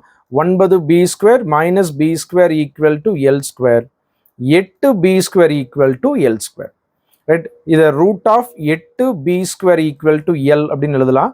ஸோ 2√2b அப்படிங்கிறது எல்லுனுடைய மதிப்பு. ரைட். 8 அப்படிங்கிற நம்பரை 4 × 2ன்னு எழுதலாம். 4 ரூட்லேருந்து வெளியெடுத்தா 2, அதனால 2√2. b ஸ்கொயர் ரூட்லேருந்து வெளியெடுத்தோம் அப்படின்னா பிங்க. இப்போ எல் இஸ் டு பிக்கு வேல்யூ கேட்குறாங்க. எல் அப்படிங்கிறத 2√2bன்னு சொல்லலாம், பிங்கிறத பின்னு சொல்லலாம். B cancel. 2√2:1 அப்படிங்கிறது ஆன்சர் ஆப்ஷன் டி. ரொம்ப சிம்பிள். டயகனல் அப்படிங்கிற ஒரு கான்செப்ட் உங்களுக்கு தெரியும் போகுது. ரைட். நம்ம லாஸ்ட்டாக மாடல் டெஸ்ட்டில் கூட ஒரு மிகப்பெரிய நீளத்தை வைக்க முடியும் அப்படின்னா டயகனல் மூளை விட்டத்தை கண்டுபிடிக்கணுங்கிற மூளை விட்டத்தினுடைய கான்செப்டை ரொம்ப டீட்டெயிலாக டிஸ்கஸ் பண்ணியிருந்தோம். சதுரத்துக்கு, கனச்சதுரத்துக்கு, செவ்வகத்துக்கு, கனச்செவ்வகத்துக்கு எல்லாமே. ரைட். ஸோ அடுத்து 12வது கேள்வி. மென்சுரேஷனில் ஏரியாவில். ரைட். ஏரியாவில் அதிகபட்சமாக பார்த்தீங்க அப்படின்னா சர்க்கிள் பேஸ் பண்ண மாதிரியான கேள்வி கேட்பாங்கன்னு சொல்லிட்டு நம்ம ரொம்ப டீட்டெயிலாக சர்க்கிளில் பார்த்தீங்கன்னா வீல் ரொட்டேட் ஆகிற வரைக்கும் நம்ம பார்த்துருந்தோம். அதே சர்க்கிள் தான் சொன்ன மாதிரி, ஆனால் இன்னும் கொஞ்சம் லாஜிக்கலாக கேட்டாங்க. என்னன்னா 3 சென்டிமீட்டர் ஆரம் இருக்கிற மாதிரி, 3.5 சென்டிமீட்டர் ஆரம் இருக்கிற மாதிரி 3 வட்டங்கள் பார்த்தீங்க அப்படின்னா எடுக்கப்பட்ட அவற்றின் ஒவ்வொரு வட்டமும் மற்ற 2 வட்டங்களை தொடுமாறு அமைக்கப்படுகிறது எனில் அவ்வட்டங்களுக்கு இடைப்பட்ட பகுதியின் பரப்பளவு என்னன்னு கேட்குறாங்க. இந்த 3 வட்டத்தை நான் வரைகிறேன். வட்டம் கொஞ்சம் கோணையாக போது அட்ஜஸ்ட் பண்ணிக்கலாங்க. இந்த 3 வட்டமும் பார்த்தீங்க அப்படின்னா ஒன்றை டச் பண்ணிட்டு இருக்க மாதிரி வரையணும். மற்ற 2 வட்டங்கள் கூட டச் ஆகிருக்கணும் அப்படின்னு சொல்லியிருக்காங்க. ரைட். ஸோ இதனுடைய ஆரம் 3.5, இதனுடைய ஆரம் 3.5, இதனுடைய ஆரம் 3.5. அப்போ உங்களுக்கு என்ன ஃபார்ம் ஆகுதுன்னு பாருங்க. இது எல்லாத்தையும் கனெக்ட் பண்ணீங்க அப்படின்னா ஒரு முக்கோணம் உருவாகுது. அந்த முக்கோணம் அப்படிங்கிறது ஒரு சமபக்க முக்கோணமாக இருக்குமா? அப்போ உங்ககிட்ட கேள்வியில கேட்கறது என்னன்னா இந்த நடுவில் இருக்கக்கூடிய பார்ட்டை தான் கேட்குறாங்க. ஸோ இந்த பார்ட் எப்படி கண்டுபிடிக்கிறது அப்படின்னா, முக்கோணத்தினுடைய பரப்பளவு கண்டுபிடிச்சுக்கோங்க. கண்டுபிடிச்சிட்டு இந்த கால்வட்டத்தையும், அதாவது வட்ட கோண பகுதியையும், செக்டாரையும், இந்த செக்டாரையும் மைனஸ் பண்ணிட்டோம் அப்படின்னா நமக்கு அந்த இடைப்பட்ட பகுதிங்கிறது கிடைச்சிருமா? ரைட். அப்போ ஈக்குவேட்டல் ட்ரையாங்கிள் சமபக்க முக்கோணத்தினுடைய பரப்பளவுக்கான ஃபார்முலா √3/4a² மைனஸ் 3 என்ன இருக்கு அப்படின்னா நம்ம கிட்ட வட்டக்கோண பகுதி இருக்கு 3 இன்ட்டு வட்டக்கோண பகுதியினுடைய பரப்பளவு θ/360 இன்ட்டு πr². ரைட். ஸோ அப்போ √3/4 ஏவோட வேல்யூ கவனிங்க கேர்ஃபுல்லா. ரைட். இது 3.5 சென்டிமீட்டர், இங்கே இது ஒரு 3.5 சென்டிமீட்டர், மொத்தம் 7 சென்டிமீட்டர் ஆயிருச்சா? அப்போ 7². சரி, 7. ரைட். √3/4 7² மைனஸ் 3 இன்ட்டு இங்கே ஆங்கிள் வந்து பார்த்தீங்க அப்படின்னா டீட்டா, கேள்வியில் டீட்டா கொடுக்கல. டீட்டா இதுலேருந்து எப்படி ஃபைண்ட் அவுட் பண்ணுறது அப்படின்னா, இதுதான் ஒரு சமபக்க முக்கோணம். அப்போ எல்லா பக்கங்களும் சமமாக இருக்கும், எல்லா கோணங்களும் சமமாக இருக்கும். ஒரு முக்கோணத்துக்கு 3 கோணங்கள் இருக்கும், கூட்டினா 180 வரணும். அப்போ சமமாக இருந்துச்சு அப்படின்னா 1 60. ரைட். இது 60, இது 60, இது 60. அப்போ தானே 180 இருக்கும். 60 / 360, பையோடைய வேல்யூ 22/7, ரேடியஸ் அப்படிங்கிறது 7/2 இன்ட்டு 7/2ன்னு எழுதிக்கலாம். 3.5 தான் அப்படி எழுதியிருக்கீங்க. ரைட். இப்போ ஆன்சர் பண்ணலாம். 49 இன்ட்டு √3 மதிப்பு 1.732 / 4 மைனஸ் 3 இன்ட்டு, ரைட், இதை கேன்சல் பண்ணோம் அப்படின்னா 6 முறை, 3 இதையும் கேன்சல் பண்ணிட்டோம் அப்படின்னா 2, இந்த 3 கேன்சலே பண்ணிடலாம். ரைட். அடுத்து இந்த 2ஐயும் 22ஐயும் கேன்சல் பண்ணோம் அப்படின்னா 11, 7ஐயும் கேன்சல் பண்ணிடலாம். ஸோ 77 / 4, ரெண்டினுடைய பேஸ்லையும் 7 தான் இருக்குது. ஸோ 49ஐயும் 1.73 ரெண்டையும் மல்டிபிள் பண்ணோம் அப்படின்னா 84.868 மைனஸ் 77 / 4. ரைட். ஸோ அதை ரெண்டையும் மைனஸ் பண்ணிடலாம். 7.868 / 4. ஸோ 4ஆல் இதை டிவைட் பண்ணும் பொழுது 1.967 cm² அப்படிங்கிறது ஆன்சர். ஸோ ஆப்ஷனில் answer option A 1.967 cm². Right. எந்த அளவுக்கு இந்த கேள்விகள் இருந்திருக்கு அப்படிங்கிறது உங்களால் புரிஞ்சுக்க முடிஞ்சிருக்கும்னு நினைக்கிறேன். ரைட். நீங்கள் அதை மென்சுரேஷன் பொறுத்த வரைக்கும் இப்படி தான் இருக்குங்க. என்ன காரணங்கிறது யோசிச்சு பாருங்க. ரைட். நம்ம பேசிக்காக சொல்லும் பொழுது நம்ம ஓவராலாக மறுபடியும் பின்னாடி டீட்டெயிலாக பேசுவோம், அதில் நம்ம ரொம்ப டீட்டெயிலாக டிஸ்கஸ் பண்ணுவோம். ரைட். 13வது கேள்வி ரொம்ப சிம்பிளான கேள்வி. ரைட். இதுக்கு முன்னாடி பார்த்த 2 கேள்வியும் எதில் கேட்டுருந்துருக்காங்க அப்படின்னா மென்சுரேஷனில் ஏரியாவில் இருந்து மட்டும் கேட்டுருந்துருக்காங்க. அடுத்து 13வது கேள்வி செயின் ரூல் பேஸ் பண்ண மாதிரியான கான்செப்ட். நம்ம செயின் ரூல் அப்படிங்கிறதே டைம் அண்ட் ஒர்க்குள்ளே தான் படிப்போம். டைம் அண்ட் ஒர்க் கான்செப்ட்லேயே சொல்லிடலாம். 5 மிஷின் வந்து பார்த்தீங்க அப்படின்னா 5 பார்ட் வேலையை 5 நிமிஷத்தில் முடிச்சிச்சு அப்படின்னா 100 மிஷின்ஸ் எவ்வளவு நேரத்தில் 100 பார்ட் வேலையை முடிக்கும் அப்படிங்கிறது கேள்வி. 100 100 5 5 கேன்சல், 5 அப்படிங்கிறது ஆன்சர் ஆப்ஷன் ஏங்க. ரைட். ஆன்சர் ஆப்ஷன் ஏ 5 நிமிஷத்தில் கம்ப்ளீட் ஆயிரும். ஸோ நெக்ஸ்ட்டு அதே மாதிரி இன்னொரு கேள்வி. 8 நபர்கள் 9 மணி நேரத்துக்கு ஒரு நாளைக்கு 20 நாளைக்கு வேலை செய்கிறாங்க. அதாவது 9 மணி நேரம்னு சொல்லி ஒரு நாளைக்கு மொத்தம் 20 நாள் வேலை செய்கிறாங்க. அப்போ 12 நபர்கள் ஒரு நாளைக்கு 10 மணி நேரம் வேலை செஞ்சாங்க அப்படின்னா எவ்வளவு நாளில் அந்த வேலை முடியும்? என்ன கான்செப்ட்டுங்க? அதே தான் முதலையும் எழுதியிருக்கோம். M1 × D1 × H1 = M2 × D2 × H2. Right. இதை மாற்றி எழுதியிருக்கோம். H1 D2 மாற்றி எழுதியிருக்கோங்க. இப்போ 8 × 9 × 20 / 12 × 10 = X. இந்த 0க்கு இந்த 0 கேன்சல் பண்ணிடலாம். 8 4ஆல் கேன்சல் பண்ணோம் அப்படின்னா இது 2 முறை, இது 3 முறை, 3ஆல் கேன்சல் பண்ணோம் அப்படின்னா 3, 2 × 3 6, 6 × 2 12. ஸோ 12 days அப்படிங்கிறது ஆன்சர் ஆப்ஷன் டி. ரைட். இது ரெண்டுமே ஒரே கேள்வி, ஒரே கான்செப்ட் தான். அடுத்தது ரொம்ப இம்பார்ட்டண்டாக வந்து பார்த்தீங்கன்னா இது கொஞ்சம் பெரிய ஈக்குவேஷனாக கொடுத்துருக்காங்க. 15வது கேள்வி. ரைட்.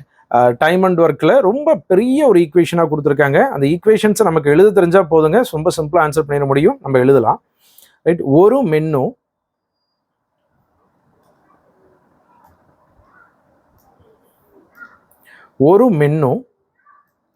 3 விமனும் 4 பாய்ஸும் சேர்ந்து 96 மணி நேரத்தில் ஒரு வேலையை முடிக்கிறாங்க.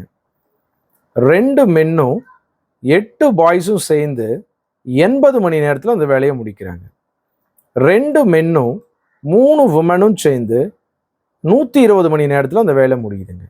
அப்போ 5 மென்னும் 12 பாய்ஸும் சேர்ந்து எவ்வளவு நாளில் அந்த வேலையை முடிப்பாங்க? இப்போ இந்த கேள்விக்கு நீங்கள் ஆன்சர் பண்ணுறதுக்கு உங்களுக்கு என்னெல்லாம் தேவை? மொத்த வேலை என்ன, அடுத்தது இவங்கெல்லாம் ஒரு நாளைக்கு எவ்வளோ வேலை செய்வாங்க, இந்த 2 டேட்டா தானே எப்பயுமே தேவையான ஒன்று. ரைட். 96, 80, 120 எல்சிஎம் எடுத்தோம் அப்படின்னா 480 அப்படிங்கிறது மொத்த வேலைங்க. அப்போ அந்த முதல் ஈக்குவேஷன் படி அவங்க செஞ்ச மொத்த வேலை 5 பார்ட். 480 96ஆல் டிவைட் பண்ணும்பொழுது 5 பார்ட். ரைட். அடுத்தது 80 480 80ஆல் டிவைட் பண்ணும்பொழுது 6 பார்ட். ரெண்டாவது ஈக்குவேஷனில் அவங்க செஞ்ச மொத்த வேலை 6 வேலை. அடுத்து மூணாவது ஈக்குவேஷனில் அவங்க செஞ்ச மொத்த வேலை 4 வேலை. ரைட். இப்போ இதை நம்ம ஈக்குவேஷனை எழுதி கேன்சல் பண்ணுறதுங்கிறது அடுத்ததுங்க. ரைட். நம்ம எக்ஸாம் டைமில் எப்படி அப்ரோச் பண்ணணுங்கிற விஷயத்த டிஸ்கஸ் பண்ணுவோம். இப்போ இங்கே நம்ம என்ன பண்ணலாம் அப்படின்னா, இதை நம்ம கம்பேர் பண்ணலாம். இங்கே பாருங்க, இப்போ 2 மென்னும் 8 பாய்ஸும் ஒரு நாளைக்கு 6 வேலை செய்கிறாங்க. 2 மென்னும் 3 விமனும் ஒரு நாளைக்கு 4 வேலை செய்கிறாங்க. ரைட். இது அப்படியே நம்ம பாதியாக்கலாம். ஏன்னா அதுக்கு இந்த இடத்துல வந்து பார்த்தீங்கன்னா 1 மென்னும் 4 பாய்ஸும் இருக்குது. இதை 2ஆல் சிம்பிளிஃபை பண்ணால் 1 மென்னும் 4 பாய்ஸும் கிடைப்பாங்களா? அப்போது 1 மென்னும் 4 பாய்ஸும் எவ்வளோ வேலை செய்வாங்க? 3 வேலை செய்வாங்க. உங்களால் புரிஞ்சுக்க முடியுதா? இந்த ரெண்டாவது ஈக்குவேஷனை நான் 2ஆல் டிவைட் பண்ணியிருக்கேன். ரைட். 2 பாய்ஸு 8 உமன், 2 மென்னும் 8 பாய்ஸும் 6 நாளில் செஞ்ச வேலையை ஒரு நாளைக்கு 6 வேலை செய்கிறாங்க. அப்போ 1 மென்னும் 4 பாயும் ஒரு நாளைக்கு 3 வேலை செய்வாங்க. அப்படியே இருந்தால் தானே அவங்க டபுள் ஆகும்பொழுது 6 வேலையாக நடக்க போகுது. இந்த ஃபர்ஸ்ட் ஈக்குவேஷனில் அதை எடுத்து சப்ஸ்டியூட் பண்ணலாம். ஃபர்ஸ்ட் ஈக்குவேஷனில் எடுத்து அதை சப்ஸ்டியூட் பண்ணலாம். 1 மென்னு ப்ளஸ் 4 பாய் முன்னாடி வர மாதிரி எழுதிக்கிறேன். 4 பாய் ப்ளஸ் 3 உமன் ஈக்குவல் டு 5 வேலை நடக்குதுங்க. இதில் இவங்க 2 பேருமே 3 வேலையை செய்கிறாங்க. அவங்க 2 பேர் தான் இவங்க. அப்போ இவங்களுக்கு 3 வேலை செஞ்சாங்க அப்படின்னா 3 விமன் எவ்வளோ வேலை செய்வாங்கன்னு சொல்லிட முடியுமா? 3 விமன் செய்யக்கூடிய வேலை 2 பார்ட். இது வரைக்கும் புரியுதுங்களா? 3 விமன் செய்யக்கூடிய வேலை 2 பார்ட். இங்கே இந்த ஈக்குவேஷனில், இந்த மூணாவது ஈக்குவேஷனில் 2 மென்னும் 3 விமனும் சேர்ந்து 4 வேலை செய்கிறாங்க. அந்த 4 வேலையில் இந்த 3 விமன் மட்டுமே 2 வேலையை செய்கிறாங்க. அப்போ இந்த 2 மென் வந்து 2 வேலையை செய்வாங்களா? திரும்ப ரிப்பீட் பண்ணுறேன். இதை தான் நம்ம எடுத்து வந்து நாங்கள் யூஸ் பண்ணுறோம். 3 விமன் வந்து பார்த்தீங்க அப்படின்னா 2 வேலையை செய்கிறாங்க அப்படின்னா, ரைட், 2 மென் செய்யக்கூடியது 2 வேலையாக இருக்குமா? ஏன்னா அவங்க மொத்தமாக 4 வேலையை தானே செய்கிறாங்க. ரைட். அப்போது 2 மென்னு ஒரு நாளைக்கு 2 பார்ட் செய்கிறாங்க அப்படின்னா 1 மென் ஒரு நாளைக்கு 1 பார்ட்டு தான் செய்வாங்க. மென்னினுடைய ஒரு நாள் வேலை தெரிஞ்சாச்சு. ஒரு மென் ஒரு நாளைக்கு 1 வேலை செய்வாங்க. அடுத்து பாய்ஸுக்கு தெரிஞ்சுக்கலாமா? ரைட். பாய்ஸுக்கு தெரிஞ்சுக்கலாம். இங்கே எடுத்துகிட்டு வந்து எழுதலாம். மறுபடியும் அகெயின் ரெண்டாவது ஈக்குவேஷனை நான் எழுதுறேன். 2 மென்னும் 8 பாய்ஸும் 6 வேலை செய்கிறாங்க. 2 மென்னு 2 வேலை செய்கிறாங்க. ப்ளஸ் 8 பாய்ஸ் வந்து பார்த்தீங்க அப்படின்னா, அப்போ 8 பாய் செய்யக்கூடிய வேலை 4 வேலை. அப்போ 4 பாய் செய்யக்கூடிய வேலை அதில் பாதி 2 வேலையாக இருக்குமா? ரைட். இப்போ நம்ம ஆன்சர் பண்ணலாம். நம்மளுடைய கேட்ட கேள்வி என்னன்னா, 5 மென்னும் 12 பாய்ஸும் எவ்வளோ வேலை செய்வாங்க, எவ்வளோ நாள் அந்த வேலையை முடிப்பாங்கன்னு கேட்குறாங்க. 5 மென் செய்யக்கூடிய வேலை 5. ரைட். 12 பாய் செய்யக்கூடிய வேலை 4 பாய் 2 வேலை செய்கிறாங்க அப்படின்னா 12 3ஆல் பெருக்கலாம், இதையும் 3ஆல் பெருக்கலாம், 6 வேலையை செய்வாங்க. ரைட். அப்போ மொத்த வேலை 480. ஒரு நாளைக்கு 6ம் 5ம் சேர்ந்துச்சு 11 வேலையை செஞ்சாங்க அப்படின்னா, ரைட், 43 7/11 நாளில் அந்த வேலை முடியுதுங்க. 43 7/11 மணி நேரத்தில் அந்த வேலை முடியுது. நான் இன்னொரு முறை ரொம்ப டீட்டெயிலாக சொல்கிறேன். இது ரொம்ப டிஃபிகல்ட்டான ஒரு கேள்விங்கிறத விட கொஞ்சம் கால்குலேஷன் பண்ணக்கூடிய கேள்வியாக கேட்டிருக்காங்க. ரைட். இதெல்லாம் எப்படி சார் அவாய்ட் பண்ண முடியும்? அவாய்ட் பண்ணவே முடியாதுங்க. இதை ஃபேஸ் பண்ணி தான் ஆகணும் எக்ஸாமில். ரைட். எவ்வளோ வேகமாக நம்ம போடுறோம், அந்த கேள்வியை எவ்வளோ வேகமாக நம்ம புரிஞ்சுக்கிறோம் அப்படிங்கிறதுல தான் அது எல்லாமே இருக்குது. அதுக்கு நம்மளுடைய ப்ராக்டிஸ் அப்படிங்கிறது ரொம்ப ரொம்ப முக்கியங்க. நான் இன்னொரு முறை எழுதுறேங்க. இது ஒரு ஈக்குவேஷன், இது ஒரு ஈக்குவேஷன், இது ஒரு ஈக்குவேஷன், இது ஒரு ஈக்குவேஷன் கொடுத்துருக்காங்க. நம்ம டோட்டல் ஒர்க்கை எல்சிஎம் மூலிமா எப்பயும் கண்டுபிடிக்கிற மாதிரி கண்டுபிடிச்சி, முதல் ஈக்குவேஷனில் ஒரு நாள் வேலை, ரெண்டாவது ஈக்குவேஷனில் ஒரு நாள் வேலை, மூணாவது ஈக்குவேஷனில் ஒரு நாள் வேலையை தெரிஞ்சுக்கிட்டோம். இந்த ரெண்டாவது ஈக்குவேஷனில் இருக்கக்கூடிய ஒரு நாள் வேலையை பாதியாக்கி அதை கொண்டு போய் முதல் ஈக்குவேஷனில் போடும் பொழுது எனக்கு 3 மென் ஒரு நாளைக்கு 2 வேலை செய்கிறாங்கன்னு தெரிஞ்சிச்சு. அதை கொண்டு வந்து இந்த மூணாவது ஈக்குவேஷனில் போடும் பொழுது 2 மென் ஒரு நாளைக்கு 2 வேலை செய்கிறாங்கன்னு தெரிஞ்சிச்சு. அப்போ ஒரு மென்னுக்கு ஒரு வேலை தான் ஒரு நாளைக்கு செய்கிறாங்க. மென்னுக்கானது கண்டுபிடிச்சாச்சு. அடுத்தது அதே மாதிரி கம்பேர் பண்ணி நம்ம வந்து பார்த்தீங்கன்னா, ரைட், இந்த ரெண்டாவது ஈக்குவேஷன்லேயே திரும்ப மென்னுடைய வேல்யூவை சப்ஸ்டியூட் பண்ணும் பொழுது 4 பாய்ஸ் ஒரு நாளைக்கு 2 வேலை செய்வாங்கன்னு தெரிஞ்சுக்கிட்டோம். அப்போ 12 பாய்ஸ் 6 வேலை செய்வாங்க. இதை எடுத்து வந்து ஈக்குவேஷனில் அப்ளை பண்ணியிருக்கோங்க. ரைட். ஸோ இப்போ டைம் அண்ட் ஒர்க்லேருந்து எந்த அளவுக்கு கேள்விகள் கேட்டிருக்காங்க அப்படிங்கிறத நீங்கள் பாருங்கள். ஸோ இந்த மாதிரியான கேள்விகளை நம்ம ப்ராக்டிஸ் பண்ணணும். நம்மளுடைய டெஸ்ட்டில் மறுபடியும் குரூப் 4க்கான டெஸ்ட்டில் எல்லாமே இதெல்லாம் நம்ம ஆட் பண்ண போகிறோம். சரிங்களா? ப்ராப்பராக யூஸ் பண்ணிக்கோங்க. ரைட். ஸோ நெக்ஸ்ட்டு இந்த 3 கேள்வியுமே வந்து பார்த்தீங்க அப்படின்னா எதை பேஸ் பண்ண மாதிரி இருந்துச்சு அப்படின்னா டைம் அண்ட் ஒர்க் கான்செப்டே தான். ரைட். அடுத்து 16ஆவதாக இருக்கக்கூடிய ஆப்டிடியூட் கேள்வி. நம்ம முதல்ல பேசிட்டோம். 15 கேள்வி கேட்கல, 17 கேள்வி கேட்டிருந்திருக்காங்க. அதில் 16ஆவது கேள்வி வந்து பார்த்தீங்கன்னா சிம்பிளிஃபிகேஷன் பேஸ் பண்ண மாதிரியான கேள்வி, நிறைய கால்குலேட் பண்ணுற மாதிரி ஒரு கேள்வியாக கேட்டிருந்திருக்காங்க. ஸோ லாஜிக் என்னவோ வி போர்ட் மாஸ் தான். ரைட். வி போர்ட் மாஸில் ஃபஸ்ட்டு ப்ராக்கெட்டுக்குள்ளே ஆஃப் முதல்ல ஒன்று நான் சால்வ் பண்ணுறேன். இதை மட்டும் ஒர்க் அவுட் பண்ணுவோம். இதை மட்டும் ஒர்க் அவுட் பண்ணும்பொழுது 6/9 ப்ளஸ் இது ரெண்டையும் மல்டிபிள் பண்ணிக்கலாம். ஆஃப்னா மல்டிபிள் தான், 2/6. ஸோ இதை சிம்பிளிஃபை பண்ணால் 2/3, இதை சிம்பிளிஃபை பண்ணோம் அப்படின்னா 1/3. ஸோ அப்போ 2/3யையும் 1/3யையும் ஆட் பண்ணால் 3/3 1. அப்போ இது ஃபுல்லாகவே 1ஆக மாறிடுச்சு. அந்த 1 இது கூட பெருக்கும் பொழுதும் 2/5, அதாவது 2/5 ஆஃப் 1. அப்போ 1ஆல் பெருக்கினாலும் அதே 2/5 மட்டும்தான் இருக்க போகுது. ரைட். அப்போ நம்ம இதுக்கு மட்டும் கணக்கு போட்டால் போதும். ரைட். 1/1 எழுதுறேன். இந்த 5 மைனஸ் 5/3 அப்படிங்கிறது எப்படி எழுதலாம் அப்படின்னா 3, 15 மைனஸ் 5, ஸோ 10/3 அப்படிங்கிறது இந்த இதுங்க. ரைட். அடுத்து இங்கே மேலே இருக்கிறது எழுதுறேன். 4 மைனஸ் 2 டிவைடட் பை 4 மைனஸ் 1/2. இப்போ 4 மைனஸ் 2 டிவைடட் பை 4ல் அரை போச்சுன்னா 3 அப்படிங்கிறத 7/2ன்னு எழுதலாம். So 8 minus 1 7/2. இதை ரெசிப்ரோக்கல் ஆச்சுன்னா 4 மைனஸ் 2 இன்ட்டு 2 டிவைடட் பை 7. அப்போ 4 மைனஸ் 4/7, 7ங்கிறத எல்சிஎம் எடுத்தோம் அப்படின்னா 28 மைனஸ் 4, 24/7 அப்படிங்கிறது கிடைச்சிருக்கு. அதே மாதிரி கீழே இருக்கக்கூடிய நம்பர் எழுதலாம். 5 மைனஸ் 3/2. ரைட். 5ல் 1/2 கழிச்சோம் அப்படின்னா மீதி 3. 10 மைனஸ் 3 7/2. ரைட். எல்லாத்தையும் எழுதியாச்சு, ஒரே இதாக எழுதலாம். ஸோ இங்கே மறுபடியும் எழுதுறேன் நான். 6 டிவைடட் பை கீழே இருக்கக்கூடியது 10/3 நம்ம சிம்பிளிஃபை பண்ணிட்டோம். டிவிஷன் மேலே இருக்கிறத 24/7 அப்படின்னு சிம்பிளிஃபை பண்ணிட்டோம். கீழே இருக்கிறத 7/2ன்னு சிம்பிளிஃபை பண்ணிட்டோம். மைனஸ் 2/5 ஆஃப் 1 பெருக்குன்னா அதே தான் அது வந்துச்சுங்க. ரைட். ஸோ இப்போ இந்த டிவிஷனை நம்ம என்ன பண்ணலாம்னா மல்டிப்புளாக மாற்றலாம். ஸோ 6 டிவைடட் பை 10/3 இதை மல்டிபிள் ஆச்சு அப்படின்னா தலைகீழ ரெசிப்ரோக்கல் ஆக்குவோம். 7/2 டிவைடட் பை 24/7 மைனஸ் 2/5. ரைட். அடுத்தது டிவிஷனாக இருக்கிறதெல்லாம் பெருக்கலாக மாற்றலாம். 6 இன்ட்டு இது தலைகீழ வந்துச்சு அப்படின்னா 3/10 into 7/2 into 7 divided by 24 minus 2/5. முதல்ல மல்டிபிள் எல்லாம் பண்ணலாம், அதுக்கப்புறம் அந்த மைனஸ் பண்ணிக்கலாம். ரைட். 2ஆல் இதை கேன்சல் பண்ணோம் அப்படின்னா 3 முறை, 3ஆல் இதை கேன்சல் பண்ணோம் அப்படின்னா 8 முறை. ஸோ மேலே 7 into 7 49 into 3 147 divided by 10 into 8 80 minus 2 divided by 5. So LCM 80ன்னு எடுத்தோம் அப்படின்னா 147. இது 16ஆல் பெருக்கினா 80 ஆகும். மேலேயும் 16ஆல் பெருக்கணும் அப்படின்னா 32. ரைட். இது ரெண்டையும் மைனஸ் பண்ணோம் அப்படின்னா 115/80. ஸோ 80 அப்படிங்கிற நம்பர் 115 80ஆல் டிவைட் பண்ணும் பொழுது ஒரு முறை 80, மீதி 35. அப்போ 1 35/80 சிம்பிளிஃபை பண்ணோம் அப்படின்னா 1 5ஆல் டிவைட் பண்ணும் பொழுது 7 டிவைடட் பை 16 அப்படிங்கிறது answer option C. 1 7/16. Right. So இது அதாவது 2 விதமான கேள்விகளை டிஃபிகல்ட்டாக கேட்கலாங்க. நம்ம நிறைய பேசியிருக்கோம் கிளாஸ்லேயே, உங்களுக்கு புரியும்னு நினைக்கிறேன் நான் சொல்கிறது. ரைட். டிஃபிகல்ட்டான கேள்வி 2 விதமாக கேட்கலாம். ஒன்று இந்த மாதிரி கணக்கு அதிகம் போடுற மாதிரியான கேள்வியாக கேட்கலாம். 2வது கேள்வியே புரியாத மாதிரி ஒரு கேள்வி கேட்கலாம். ரொம்ப சிம்பிளான கேள்வியாக கூட இருக்கலாம். அது ஒர்க் அவுட் பண்ணுறதோ இல்லை கேர்லெஸ் மிஸ்டேக் பண்ணக்கூடிய ஒரு விஷயமாகவும் இருக்கலாம். சரிங்களா? இதுதான் மெயினான டிஃபிகல்ட்டாக இருக்கக்கூடிய விஷயங்கள்ங்க. ரைட். இந்த ஒரு கேள்விங்கிறது எக்ஸாமில் அதிக டைம் எடுத்துக்கக்கூடிய கேள்வியாக இருந்திருக்குங்க.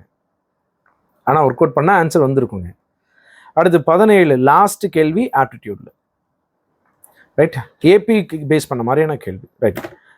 ரைட். சிலபஸ் மட்டும்தான் படிக்கணுமாங்கிறவங்களுக்காக தான் இந்த ஒரு கேள்வி. சிலபஸ் மட்டும் போதும் அப்படிங்கிறவங்களுக்காக தான் இந்த ஒரு கேள்வி. ரைட். ரொம்ப சிம்பிளான கேள்வி. மொத்தத்தில் இப்படி ஒரு டாபிக் இருக்குது, அந்த டாப்பிக்கை படிக்கணுங்கிறத நீங்கள் தெரிஞ்சுக்கணுங்க. என்ன கொடுத்துருக்காங்க அப்படின்னு ரொம்ப ஸ்டாண்டர்டாக கேட்குறாங்க. இது இப்பன்னு கிடையாதுங்க, 2018 ஏபிஜிபிலேருந்து கேள்விகள் கேட்டுக்கிட்டே இருக்காங்க. ஒவ்வொரு எக்ஸாம்லையும் ஒவ்வொரு முறையும் ரொம்ப ஸ்டாண்டர்டாக கேள்வி ஃப்ரேம் ஆகிட்டே இருக்கு. அந்த மாதிரி இதுவும் ஒரு ஸ்டாண்டர்டான கேள்வியாக இருக்குங்க. இப்போ T7க்கும் T4க்கும் இருக்கக்கூடிய டிஃப்ரென்ஸ் வந்து 20ன்னு சொல்லியிருக்காங்க. ரைட், ஏங்கிறது முதல் உறுப்புங்க. ஃபார்முலாவாக சொல்லணும் அப்படின்னா Tn equal to A + n - 1 × Dங்கிறது ஃபார்முலா. அப்படி அந்த 7 எடுத்து வந்து இங்கே அப்ளை பண்ணோம் அப்படின்னா A + 6D கிடைக்கும். அப்போ ஃபோர்த் டேர்ம் அப்படின்னா A + 3Dன்னு கிடைக்கும். அந்த ரெண்டினுடைய டிஃப்ரென்ஸ் தான் 20ன்னு கேள்வியில் சொல்லியிருக்காங்க. டிஃப்ரென்ஸ் பண்ணி பார்ப்போமா? இந்த மைனஸ் உள்ள கொண்டு போனோம் அப்படின்னா A + 6D - A - 3D = 20. இப்போ ஏவும் கேன்சல், 6Dயில் 3D போச்சு அப்படின்னா மீதி 3D = 20. டியோடைய வேல்யூ 20/3 அப்படின்னு கிடைச்சிருக்கு. டியோடைய வேல்யூ 20/3ங்கிறது கேள்வியில் சொன்ன டேட்டால இருந்து மட்டும் நம்மளால புரிஞ்சிக்கக்கூடிய விஷயம். இப்போ ஆப்ஷன்ல எது ஃபால்ஸ்ன்னு கேட்குறாங்க. முதல் option, we cannot determine first term. முதல் உறுப்பை தீர்மானிக்க இயலாது, கண்டிப்பாக கண்டுபிடிக்க முடியாது. நம்ம கிட்ட இருக்கிறதே டி மட்டும்தான். டியை வச்சுக்கிட்டு நம்மளால முன்னாடியும் போக முடியாது, பின்னாடியும் போக முடியாது. ரைட், இந்த இடத்துல டிஃப்ரென்ஸ் தான் 20 சொல்லியிருக்காங்களே தவிர 7வது டேர்ம் இது 4வது டேர்ம் இதுன்னு ஏதாவது மென்ஷன் பண்ணியிருந்தா நம்மளால அதை ஃபைண்ட் அவுட் பண்ண முடியும். அப்போ முதல் உறுப்பை தீர்மானிக்க முடியாது அப்படிங்கிறது கரெக்ட். ரைட், இதுல இருந்து இங்கே கொடுத்துருக்க டேட்டால இருந்து நம்மளால முதல் டேர்மை ஃபைண்ட் அவுட் பண்ணவே முடியாது. இது சரி, எது தவறுன்னு தான் கேட்குறாங்க. எது சரிங்கிறத நான் நோட் பண்ணிக்கிட்டே வரேன். முதல் உறுப்புக்கும் 10வது உறுப்புக்கும் உள்ள வித்தியாசம் 60ன்னு சொல்லியிருக்காங்க. ஒரு ஏபியில் 10வது உறுப்பு A + 9Dன்னு சொல்லலாமா? முதல் உறுப்பு ஏன்னு சொல்லலாமா? ரெண்டினுடைய டிஃப்ரென்ஸ் 60ன்னு சொல்றாங்க. வருதான்னு பார்ப்போம். 9D = 60. டியோடைய வேல்யூ 60/9. சிம்பிளிஃபை பண்ணா 20/3. கேள்வியில் கொடுத்த டேட்டால இருந்தே டியோடைய வேல்யூ 20/3 தானே நம்ம கண்டுபிடிச்சிருக்கோம். அப்போ முதல் உறுப்புக்கும் 10வது உறுப்பும் இருக்கக்கூடிய வித்தியாசம் 60ன்னு சொல்றது சரிதானே? ஏன்னா டி காமனாவே வந்திருக்குங்க. அப்போ 2வதா சொன்ன ஆப்ஷனும் சரிங்க. கேள்வி கேட்டது எது தவறுன்னு கேட்டிருக்காங்க. அடுத்து 12வது உறுப்பிற்கும் 20வது உறுப்பிற்கும் உள்ள கூட்டு சராசரி 16வது உறுப்புன்னு சொல்லியிருக்காங்க. ஸோ 12வது உறுப்பை A + 11Dன்னு சொல்லலாம். 20வது உறுப்பு அப்படிங்கிறத A + 19Dன்னு சொல்லலாம். ரெண்டினுடைய சராசரின்னு சொல்லியிருக்காங்க. ரெண்டையும் கூட்டி 2ஆல் டிவைட் பண்ண போகிறோம். ரைட், ரெண்டையும் கூட்டி 2ஆல் டிவைட் பண்ணோம் அப்படின்னா 2A + 30D / 2. 2 காமனாக வெளியெடுத்துட்டோம் அப்படின்னா A + 15D / 2. 2 cancel. A + 15D. A + 15Dங்கிறது 16வது டேர்ம் தானே? டிஎன் ஃபார்முலாவில் Tn = A + n - 1 × Dயில் A + 16 - 1 15D தானே? T16. அப்போ 3வது ஆப்ஷனும் சரியா இருக்கா? 12வது உறுப்பிற்கும் 20வது உறுப்பிற்குமான கூட்டு சராசரி 16வது உறுப்புன்னு சொல்லியிருக்காங்க. அது சரி. அப்போ 3 சரி. இதுதான் தவறாக இருக்க போது. செக் பண்ணிடலாம். 5வது உறுப்புக்கும் 30வது உறுப்புக்கும் நான் சராசரி 17ன்னு சொல்றேங்க. 5வது உறுப்பு A + 4D, 30வது உறுப்பு A + 29D / 2. அதனுடைய கூட்டு சராசரி. அப்போ 2A + 33D / 2. 33ங்கிறது வெளியே காமனாக எடுக்கக்கூடிய நம்பரே கிடையாது. 2 வெளியே எடுத்தால் தான் வரணும். அப்போ எனக்கு A + 16Dன்னு ஒரு ஃபார்மேட்டிக் கிடைச்சிருந்துச்சுன்னா அது சரின்னு சொல்லலாம். A + 16D வராது அந்த இடத்துல. அப்போ இந்த ஆப்ஷன் தான் தப்புங்க. ஸோ 17வது கேள்வியினுடைய ஆன்சர் ஆப்ஷன் டி. எது தவறுன்னு கேட்டிருக்காங்க. ஆப்ஷன் டிங்கிறது தவறு. ரைட், ரொம்ப லாஜிக்கலான கேள்விங்க. நல்லா கவனிச்சுக்கோங்க. இந்த Tn = A + n - 1 × Dங்கிற இந்த ஒரு ஃபார்முலா தவிர வேற எதுவுமே தேவையில்லை இந்த இடத்துல. Right, okay. ஸோ ஏபிஜிபிங்கிறது ரொம்ப ரொம்ப இம்பார்ட்டன்ட். நம்ம திரும்ப திரும்ப எல்லா கிளாஸஸ்லையும் வீடியோஸ்லையும் நம்ம மென்ஷன் பண்ணுறோம். ஏபிஜிபிங்கிறது ரொம்ப ரொம்ப இம்பார்ட்டன்ட். ரைட், நம்மளுடைய மாடல் டெஸ்ட்டில் கூட நான் விடாமல் ஏபிஜிபிங்கிற கேள்வியை கேட்டுக்கிட்டே வந்துட்டு இருந்தேன். ரைட், அடுத்த கேள்விங்க. இந்த 17 கேள்விகளும் வந்து பார்த்தீங்க அப்படின்னா ரீசனிங் ஆப்டிடியூட்லேருந்து கேட்ட கேள்விகள். இதில் எவ்வளவு கேள்விகள் ஈஸியாக ஸ்கோர் பண்ணியிருக்க முடியுங்கிறத பார்ப்போம். நல்ல ஸ்கோர் எவ்வளோங்கிறத பார்ப்போம். 1, ரைட், இது 2, இது 3 தாராளமாக பண்ணியிருக்கலாங்க. ரொம்ப டிஃபிகல்ட்டெல்லாம் கிடையாது.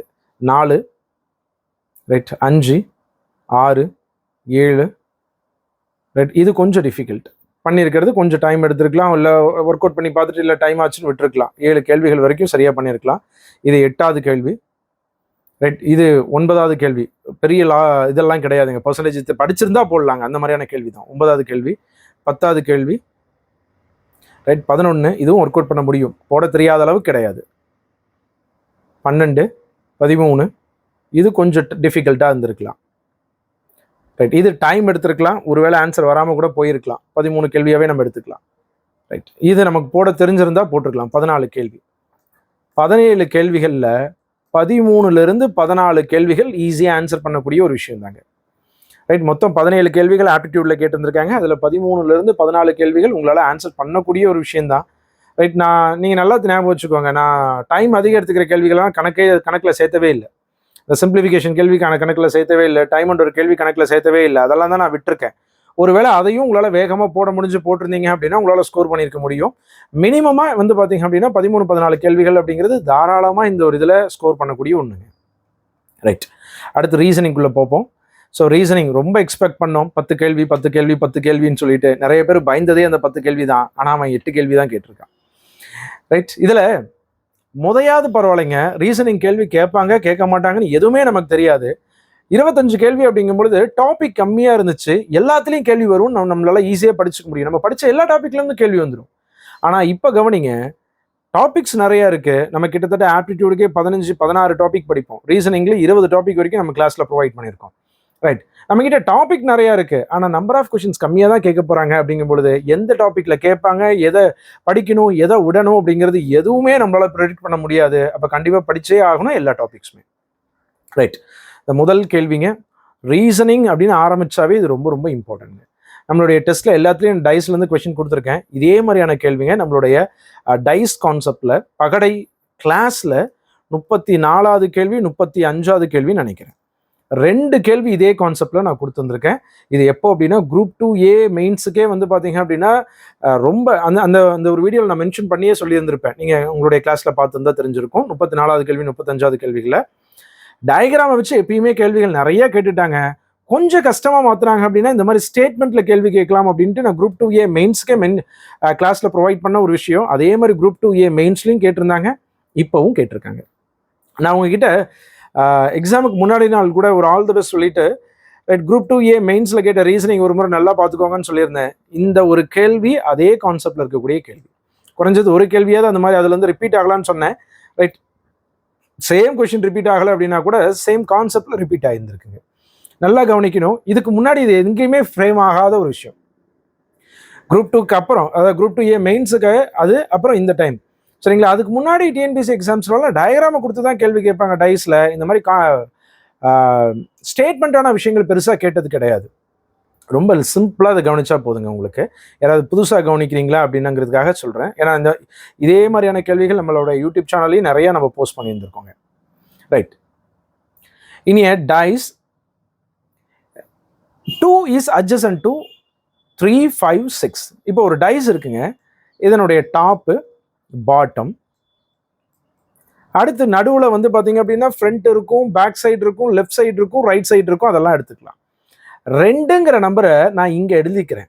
2 வந்து பார்த்தீங்க அப்படின்னா 3, 5, 6க்கு அட்ஜசண்ட்டாக இருக்குது, அருகையில் இருக்குன்னு சொல்லியிருக்காங்க. அப்போது 3, 5, 6 இது எல்லாமே நடுவில் சுற்றி இருக்கலாம். உங்களால் புரிஞ்சுக்க முடியுதா? ரைட். நான் சொல்கிற விஷயம் உங்களுக்கு புரியுதா அப்படிங்கிறது பாருங்கள். ரைட். நான் பேசுகிறது புரியணுங்கிறதுக்காக ரைட். இப்போ இந்த ஒரு பாக்ஸ் எடுத்துக்கலாம். இப்போ இதில் நான் டாப்பில் வந்து பார்த்தீங்க அப்படி இது பகடையாக இல்லை, பகடை ஷேப்பில் நம்ம இதை புரிஞ்சுக்கலாம். ரைட். பகடை கூட இருக்கும். ரைட். இப்போ இது பகடையாக புரிஞ்சுக்கலாம். டாப்பில் வந்து பார்த்தீங்க அப்படின்னா 2 இருக்குங்க. அப்போ பாட்டமில் என்ன வேணாலும் இருக்கலாம். அடுத்தது இதை சுற்றி இருக்கக்கூடிய பக்கங்கள் இருக்குங்களா, சுற்றி என்னென்ன பக்கங்கள் இருக்கும், முன் பக்கம் இருக்கும், பின்பக்கம் இருக்கு, லெஃப்ட் சைடு இருக்கு, ரைட் சைடு இருக்கு. இதில் 2க்கு அருகில 3, 5, 6 எல்லாம் இருக்கு அப்படின்னா ரைட். 2க்கு கீழே, அதாவது டாப்புக்கு கீழே சுற்றி இருக்கக்கூடிய 4 பக்கங்கள் இது எங்கே வேணாலும் இருக்குன்னு அர்த்தம். இதில் நீங்கள் என்ன தவறாக புரிஞ்சுக்க கூடாதுன்னா 2க்கு பக்கத்துலேயே 3க்கு பக்கத்துலேயே 5 இருக்கு, 3க்கு ஆப்போசிட்ல 6 இருக்குங்கிறதெல்லாம் நம்மளா அண்டர்ஸ்டாண்ட் பண்ணிக்க கூடாது. கேள்வியில் சொன்னது என்னன்னா 2க்கு அருகில இந்த 3 நம்பர் தான் இருக்குன்னு சொல்லியிருக்காங்களே தவிர இந்த 3 நம்பர் எங்கெங்க இருக்கு, இந்த 3 நம்பருக்கு எதெல்லாம் ஆப்போசிட்டா இருக்கும், அட்ஜசண்டா இருக்குங்கிற எந்த டேட்டாவுமே சொல்லலை. ரைட். இப்போ நீங்க என்ன புரிஞ்சுக்கலாம் அப்படின்னா மொத்தம் 6 நம்பர், 1 2 3 4 5 6. இதில் 2 வந்துருச்சு, 3 வந்துருச்சு, 5 வந்துருச்சு, 6 வந்துருச்சு. இன்னும் என்னெல்லாம் வரலை? 1 வரலை, 4 வரலை. இந்த 1 4 எங்கே இருக்கலான்னு கொஞ்சம் லாஜிக்கலாக யோசிச்சு பாருங்களேன். ரைட், இப்போ மேலே 2 இருக்கு, சுற்றி இருக்கக்கூடிய 4 நம்பரில் 3 நம்பர் வந்து பார்த்தீங்க அப்படின்னா 3 5 6. அப்போ இந்த மீதி இருக்கக்கூடிய 1 4ல் ஒரு நம்பர் இந்த சுற்றி இருக்கக்கூடிய ஏதாவது ஒரு பக்கத்துலையும் இன்னொரு நம்பர் அடியிலையும் வரலாமா? ரைட், அடியில் ஒரு நம்பர் வந்தாகணும், அடுத்து இன்னொரு நம்பர் இந்த சுற்றி இருக்கக்கூடிய பக்கங்கள் ஏதாவது ஒன்று வரலாம். ரைட், இங்கே வாங்க, ஃபர்ஸ்ட் ஆப்ஷன் பாருங்க. 3 வந்து adjacent to 6ன்னு சொல்லியிருக்காங்க. ரைட், கண்டிப்பாக 100% தெரியாது, சரிங்களா? இருக்கலாம் அப்படின்னு ஆன்சர் பண்ணிடக்கூடாது. அதுதான் நம்ம ரொம்ப டீட்டெயிலாக கிளாஸில் பேசியிருப்போம். ரைட், நம்ம ஸ்டூடெண்ட்ஸ் எல்லாருமே ஆன்சர் சரியாக பண்ணியிருப்பீங்க அப்படிங்கிறது நான் நம்புகிறேன், தப்பு பண்ணியிருக்க மாட்டீங்க அப்படின்னு சொல்லிட்டு, சரிங்களா? ரைட், ஸோ 3 வந்து பார்த்தீங்க அப்படின்னா adjacent to 6 அப்படின்னு சொல்லியிருக்காங்க. 3 அப்படிங்கிறது 6க்கு அருகில இருக்கலாம், அது அருகிலையும் இருக்கலாம், எதிர்ப்புறத்துலையும் இருக்கலாம். கேள்வியில் அது என்னங்கிறது தெளிவாக சொல்லலை, சொன்னதுக்கு மட்டும்தான் நம்ம ஆன்சர் பண்ண போகிறோம். ரைட், 1 வந்து பார்த்தீங்க அப்படின்னா 4க்கு அருகில் இருக்கான்னு சொல்லியிருக்காங்க. நல்லா கவனிங்க, ஒரு உதாரணத்துக்கு 1 அடியில் இருக்குன்னு எடுத்துக்கிறேன். அப்போ 4ங்கிற நம்பர் கண்டிப்பாக சுற்றி இருக்கக்கூடிய பக்கங்கள் ஏதாவது ஒரு இடத்துல இருக்குமா? அப்போ 1 4 அருகருகில தானே இருக்கும். ரைட், ஒருவேளை 4 அடியில் இருக்குன்னு எடுத்துக்கிறேன், 1 வந்து பார்த்தீங்கன்னா சுற்றி இருக்க பக்கங்கள் ஏதாவது ஒரு இடத்துல போடணும். அப்போ கண்டிப்பாக அடியில் இருக்கிறதுக்கும் இதுவும் அருகருகில தானே இருக்கு. ரைட், அப்போ ஆப்ஷன் பி கரெக்டுங்க. So option B correct. Third option வந்து பார்த்தீங்கன்னா 2 இஸ் adjacent to 4ன்னு சொல்லியிருக்காங்க. 2 அப்படிங்கிறது, ரைட், நல்லா கவனிங்க, இப்போ மேலே 2 இருக்கு, 4 எங்கே சார் இருக்கும்? இங்கேயும் இருக்கலாம், அடியிலையும் இருக்கலாம், எங்கே வேணாலும் இருக்கலாம். இது இங்கே இருக்கும் பொழுது adjacentன்னு சொல்லலாம், ஆனால் அது இங்கே தான் இருக்குங்கிற எந்த 100% ஷூரட்டாக நம்மளால சொல்ல முடியாது. ஏன்னா அடியிலையும் இருக்கிற ஒரு பாசிபிள் இருக்கு. அப்போ 2ங்கிறது 4க்கு adjacentஆக இருக்குங்கிறது உறுதியாக சொல்ல முடியாது, இருக்கலாம் அப்படின்னு வேணா சொல்ல முடியும். ரைட், இங்கே இருக்கலாம் சொல்றதுக்கு இங்கே வாய்ப்பே கிடையாது, என்ன இருக்குங்கிறத தான் சொல்லணும். அடுத்தது option D, 2 is adjacent to 1. Right, 2 வந்து 1க்கு adjacentஆ இருக்குமான்னு சொல்லியிருக்காங்க. அதுதான் முதல்ல பேசின அதே தான், 1 அடியிலையும் இருக்கலாம், பக்கத்துலையும் இருக்கலாம். ஸோ எதுவும் உறுதியாக சொல்ல முடியாதனால ஆப்ஷன் டியும் தப்பு, ஆப்ஷன் பி கரெக்டுங்க. ரைட், நீங்கள் நல்லா இந்த ஒரு இடத்துல பாயிண்ட் நோட் பண்ணிக்கோங்க.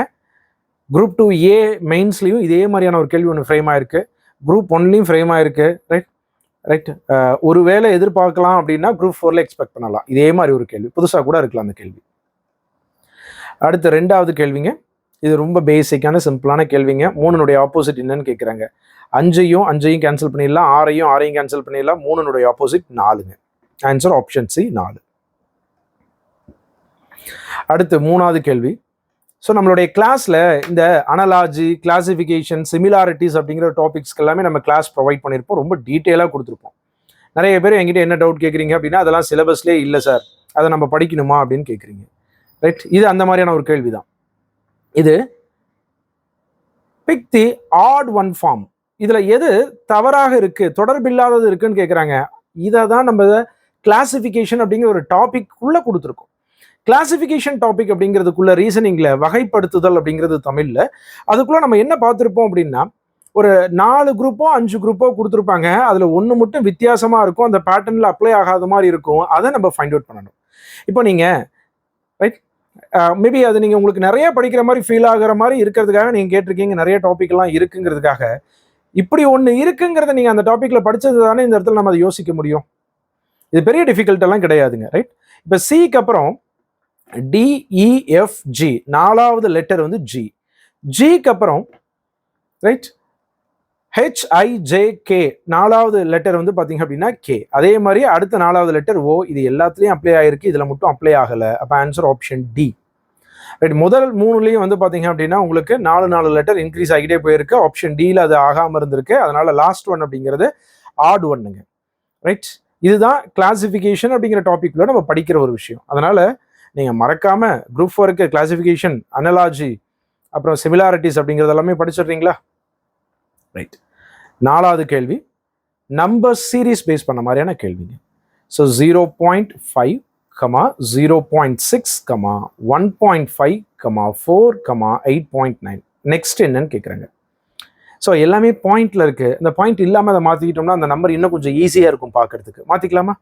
எல்லாமே மேக்ஸிமம் ஒரு பாயிண்ட் தள்ளி இருக்கு. அப்போ 10ஆல் பெருக்கிக்கிறேன். நீங்கள் 10ஆல் பெருக்காமல் கூட கணக்கு ட்ரை பண்ணலாங்க. 10ஆல் பெருக்கிட்டு முழு நம்பராக பார்க்கும்போது அது இன்னும் கொஞ்சம் புரிதலாக இருக்குங்கிறதுக்காக நான் 10ஆல் பெருக்கிறேன். ரைட், அப்போ 0.5 10ஆல் பெருக்குனா 5, இங்கே 6, இங்கே 15, இங்கே 4, இங்கே 89. அடுத்த நம்பரை கண்டுபிடிக்க போகிறோம். ரைட், எவ்வளவு இன்க்ரீஸ் ஆயிருக்கு? 1, இங்கே 9. ரைட், 40 ஆயிருக்குமா?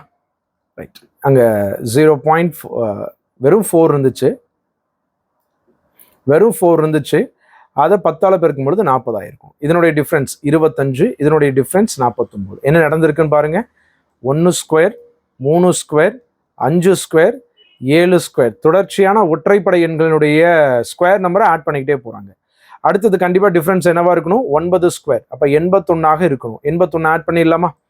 89 கூட 81 ஆட் பண்ணோம் அப்படின்னா 17, 170ன்னு கிடைக்குது. 170 நம்ம 10ஆல் பெருக்கி இருந்தோம். இப்போ 10ஆல் வகுத்தல்லாம். 170 10ஆல் வகுத்துட்டோம் அப்படின்னா 17.0. ஆப்ஷன்லையும் பாருங்க 17.0னே கொடுத்துருக்காங்க.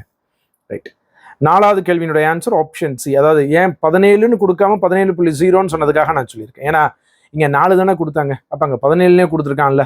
அப்போ நீங்கள் அந்த 10ஆல் பெருக்கும்போது அந்த ஒரு பேட்டர்னே உங்களால் பார்க்க முடியுதுங்கிறது நான் சொல்ல வரேன். ரைட், ஸோ எல்லாருக்கும் கிளியராக புரிஞ்சிருக்கும்னு நினைக்கிறேன். நம்பர் சீரீஸ் பேஸ் பண்ண மாதிரியான ஒரு கேள்விங்க இது. அடுத்து 5வது கேள்விங்க. A1, B4, C9, D16. Right, இதில் என்ன உங்களுக்கு தெரியுது? ஏங்கிறது ஆல்ஃபபெட்டில் முதல் எழுத்து, பிங்கிறது 2வது எழுத்து, 2 ஸ்கொயர் பண்ணால் 4, சிங்கிறது 3வது எழுத்து, 3 ஸ்கொயர் பண்ணால் 9, டிங்கிறது 4வது எழுத்து, 4 ஸ்கொயர் பண்ணால் 16. இதே மாதிரி போச்சு அப்படின்னா இசட் 676. இசட்டுங்கிறது 26வது எழுத்து, அதை ஸ்கொயர் பண்ணும் பொழுது 676ங்கிறது கிடைச்சிருக்கு. ரைட், இங்க என்ன கேட்குறாங்க அப்படின்னா what is the total value of the numbers followed by P and கியூன்னு சொல்லியிருக்காங்க. இது என்ன கான்செப்ட் அப்படின்னாங்க, ஆல்ஃபா நியூமரிக் ரீசனிங் ஒரு கேள்வி நம்ம பார்த்துருந்தோம். திரும்ப திரும்ப ஒவ்வொரு மாடல் டெஸ்ட்லையும் நான் சொன்ன ஒரு விஷயம்.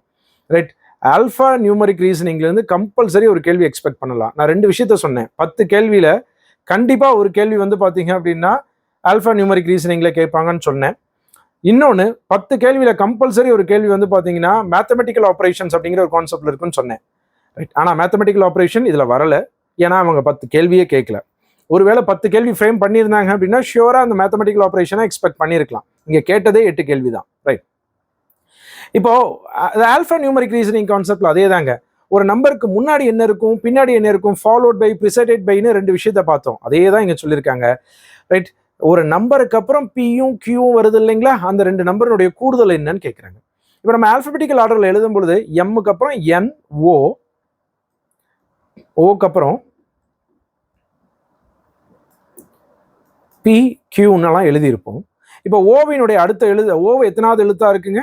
15ஆவதா இருக்கு. 15ஆவதா இருக்கிறத ஸ்கொயர் பண்ணோம் அப்படின்னா 225ன்னு அந்த ஆர்டரில் எழுதியிருப்போம். பிங்கிறது 16ஆவதா இருக்கு, அப்போ 256ங்கிறது அந்த ஆர்டரில் எழுதியிருக்கும். இப்போ கேள்வி என்னன்னா, the number followed by P and Q அப்படின்னு சொல்லியிருக்காங்க. ரைட், நம்பருக்கு அப்புறம் பி கியூ வருதுங்க. அப்போ அதுக்கு முன்னாடி இருக்க அந்த நம்பருக்கு அப்புறம் வர பி கியூ வருது அப்படின்னா அந்த நம்பர்ஸை ஆட் பண்ணால் என்ன வந்திருக்கும்னு கேட்குறாங்க. அப்போ 225ஐயும் 256ஐயும் ஆட் பண்ண சொல்லி கேட்குறாங்க. ஸோ 481ங்கிறது answer option D. Right, P மற்றும் கியூ ஆல் தொடரப்படும் எண்களின் மொத்த மதிப்பு என்ன? பி மற்றும் கியூ ஆல் தொடரப்படும் எண்கள்னு சொல்லியிருக்காங்க. ரைட், அடுத்த நம்பருக்கு போயிடக்கூடாதுங்க. பிக்கு அடுத்த நம்பர், கியூக்கு அடுத்த நம்பர் ஆட் பண்ணால் இங்கே ஆப்ஷன்லேயே இல்லாமல் இருக்கு. மேபி யாராவது அப்படி யோசிச்சிருந்தீங்க அப்படின்னா ஆப்ஷன்லேயே அது இல்லைங்கிறத நீங்கள் கவனிச்சிருப்பீங்க. ரைட், அடுத்து 6வது கேள்வி. ரொம்ப சிம்பிளான ஏஜஸ் பேஸ் பண்ண மாதிரியான கேள்வி. இது டைம் எடுத்துக்கிற கேள்வியும் கிடையாதுங்க. மேரியினுடைய ப்ரெசன்ட் ஏஜ் வந்து பார்த்தீங்க அப்படின்னா 16 வயசு. மேரி வந்து பார்த்தீங்கன்னா அவங்க தம்பியை விட 4 மடங்கு வயசு அதிகம். அப்போ 4ஆல் டிவைட் பண்ணால் தம்பியினுடைய ப்ரெசன்ட் வயசு வந்து பார்த்தீங்கன்னா 4. இது மேரிக்கு வயசு 16, அந்த பிரதருக்கு வயசு வந்து பார்த்தீங்க அப்படின்னா 4. 4 × 4 தான் 16ங்கிற 4 மடங்குங்க. இப்போ கேள்வி என்ன கேட்குறாங்க அப்படின்னா, ரைட், அவள் தனது தம்பியின் வயதை விட 2 மடங்கு பெரியவளாக இருக்கும் பொழுது மேரிக்கு என்ன வயசுன்னு கேட்குறாங்க. இப்போ 4 மடங்காக இருக்காங்க. மேரியினுடைய தம்பி கூட கம்பேர் பண்ணும்பொழுது மேரிக்கு வந்து 2 மடங்கு வயசாக இருக்கும் பொழுது, ரைட், தம்பியை விட கம்பேர் பண்ணும்பொழுது மேரிக்கு 2 மடங்கு வயசாக இருக்கும் பொழுது மேரியினுடைய வயசு எவ்வளோன்னு கேட்குறாங்க. ரைட், நம்ம அதை ரொம்ப சிம்பிளாகவே ஆன்சர் பண்ணிடலாம். ரைட், மேரிக்கு 20 வயசுன்னு எடுத்துக்கலாம். மேரிக்கு 20 வயசு வரதுக்கு இன்னும் 4 வருஷம் ஆகுமா? அப்போ அவன் தம்பிக்கு இன்னும் 4 வருஷம் ஆச்சு அப்படின்னா 8 வயசு தான் ஆகும். 8 × 2 20 கிடையாது இல்லை. அப்போ ஆப்ஷன் ஏ தப்பு. அடுத்து 24 வயசு எடுத்துக்கலாம். மேரிக்கு 24 வயசு வரதுக்கு இன்னும் 8 வருஷம் ஆகுமா? அவங்க தம்பிக்கு இன்னும் 8 வருஷத்துல எவ்வளோ வயசு அதிகமாக இருக்கும்? 12 வயசு அதிகமாக இருக்கும். 2 மடங்கு ஆயிடுச்சா? தம்பிக்கு 12 வயசா இருக்கும் பொழுது மேரிக்கு 24 வயசு, 2 மடங்கு. ஆன்சர் ஆப்ஷன் பி 24 வயசுங்க. திரும்ப ரிப்பீட் பண்றேன். மேரிக்கு 16 வயசுங்க, தம்பிக்கு 4 வயசுங்க. 24 வயசு மேரிக்கு ஆகும் பொழுது இன்னும் 16 வயசு இப்பல இருந்து 8 வருஷம் ஆகணும். தம்பிக்கு 8 வருஷத்துல 12 வயசு அதிகமாக இருக்கும். 2 மடங்குன்னு கேள்வியில சொன்னதுங்கிறது சரி. Answer option B. 7வது கேள்வி. ஸோ 7வது கேள்வியில் ஒரு சீட்டிங் அரேஞ்ச்மெண்ட் பேஸ் பண்ண மாதிரி. 7வது கேள்வியும் அதே தான், சீட்டிங் அரேஞ்ச்மெண்ட்டில் பசில் கான்செப்ட்னு சொல்லலாம். அடுத்து இருக்கக்கூடிய 8வது கேள்வியும் அதே மாதிரி கான்செப்ட் தாங்க. இது டைம் எடுத்துக்கிற கேள்வியாக இருந்திருக்காருன்னு நினைக்கிறேன். ரொம்ப சிம்பிள் தான். என்னன்னா 5 பெண்கள் வந்து ஒரு வரிசையில் அமர்ந்திருக்கிறாங்க. 5 பெண்கள் ஒரு வரிசையில் உட்காந்துருக்காங்க. 5 பேர் உட்காரத்துக்கு இடத்த போட்டுடலாம். ரைட். ரோசி அப்படிங்கிறவங்க சிவ, நந்தினி மற்றும் அபிக்கு அருகில் இல்லை அப்படின்னு சொல்லியிருக்காங்க. ரோசி அப்படிங்கிறவங்க சிவ, நந்தினிக்கும் அபிக்கும் பக்கத்திலே கிடையாதுங்க. அனுராதா சிவநந்தினிக்கு அருகில் இல்லைன்னு சொல்லியிருக்காங்க. அனுராதான்னு ஒருத்தவங்களும் இருக்காங்க, அவங்க சிவநந்தினிக்கு பக்கத்துல கிடையாதுங்க. ரோசி மோனிகாவிற்கு அருகில் இருக்காங்கன்னு சொல்லியிருக்காங்க. மோனிகா வரிசையில் நடுவுல இருக்காங்க. அப்ப மோனிகாவை போட்டுடலாம். ரைட். மோனிகா வந்து பாத்தீங்க அப்படின்னா அந்த வரிசையில நடுவுல இருக்காங்க. ரைட். மோனிகா வரிசையில் நடுவில் இருக்கிறாங்க. ரைட். அடுத்து ரோசி மோனிகாவுக்கு அருகில் இருக்காங்க. ரோசி வந்து மோனிகாவுக்கு பக்கத்துல இருக்காங்க. எங்க வேணா எழுதிக்கலாம். ரைட். ரோசி இங்க போட்டுக்கலாம்.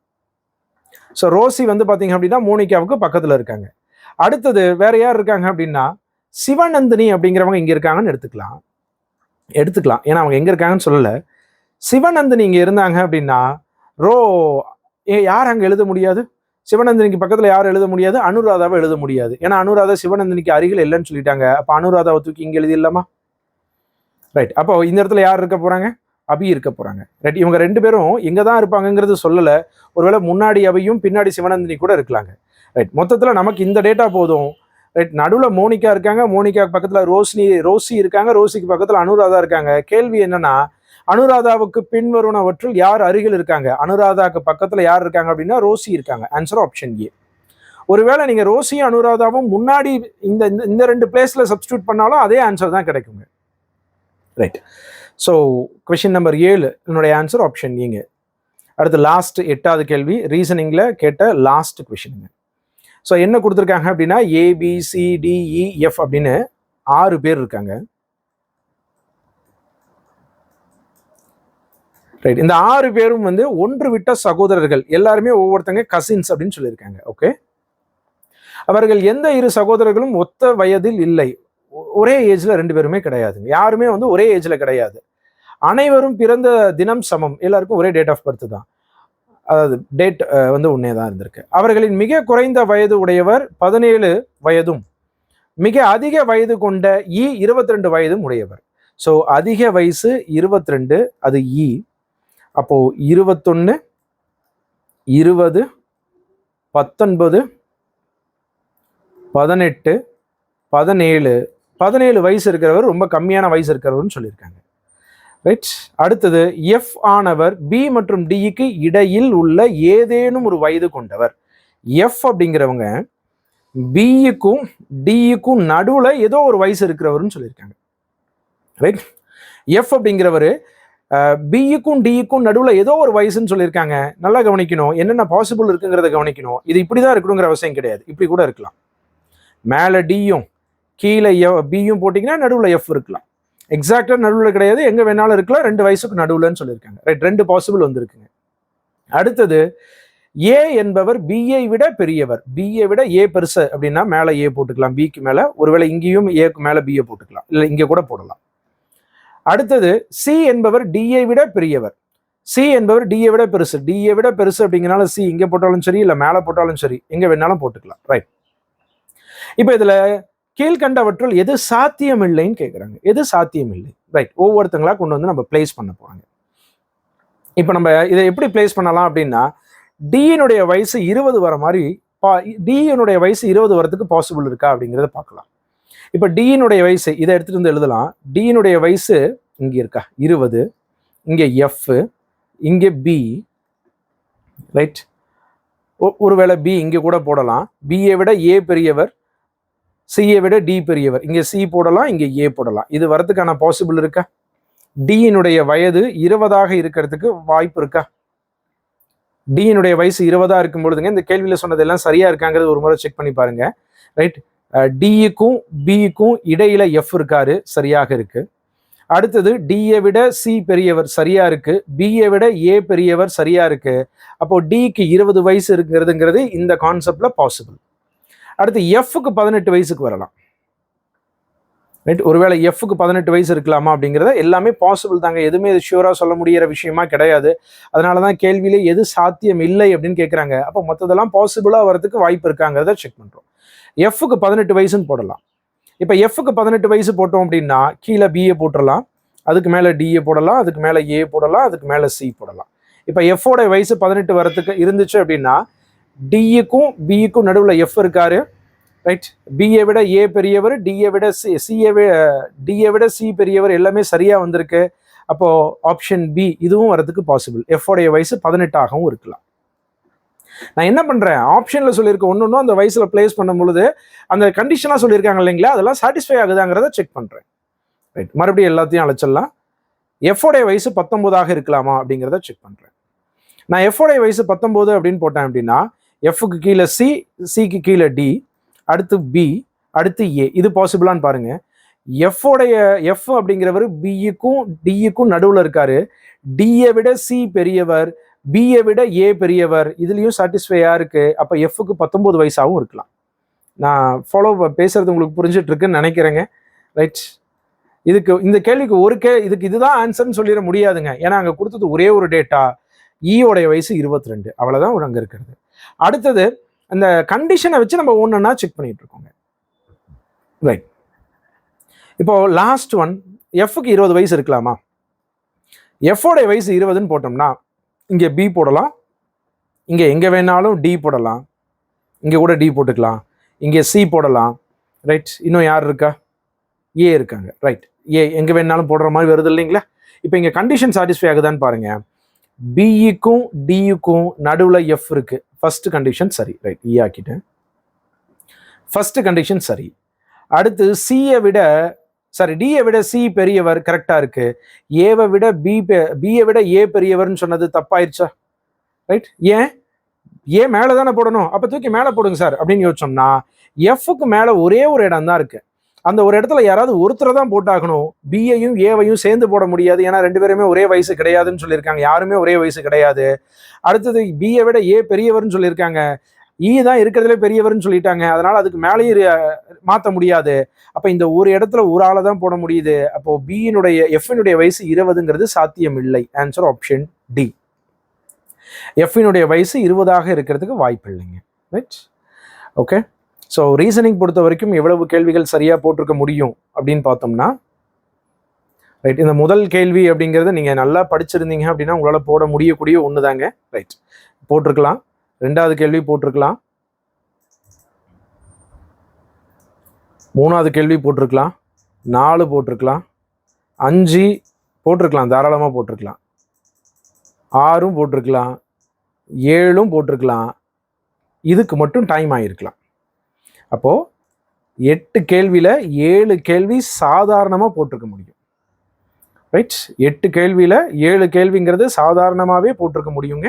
சரிங்களா? இந்த 8வது கேள்விங்கிறது இப்படி நம்ம இப்போ கம்பேர் பண்ணுறதுக்கு டைம் அதிகமான ஒரு கேள்வியாக அது இருந்திருக்குங்க. ரைட், ஏற்கனவே ஆப்டிடியூடில் எவ்வளோ எழுதணும்னு சொல்கிறேன். ரைட், ஒரு நல்ல அட்டம்ப்ட்னா நீங்கள் எவ்வளவு பண்ணியிருக்கலாம் அப்படிங்கிறது பார்ப்போம். ரைட், அப்போது ஆப்டிடியூடில் வந்து பார்த்தீங்க அப்படின்னா ஒரு 13லேருந்து 14 கேள்விகள். அடுத்து ரீசனிங் வந்து பார்த்தீங்க அப்படின்னா ஒரு 7 கேள்விகள். 21 கேள்விங்கிறது சாதாரணமாக போட்டிருக்க முடியுங்க.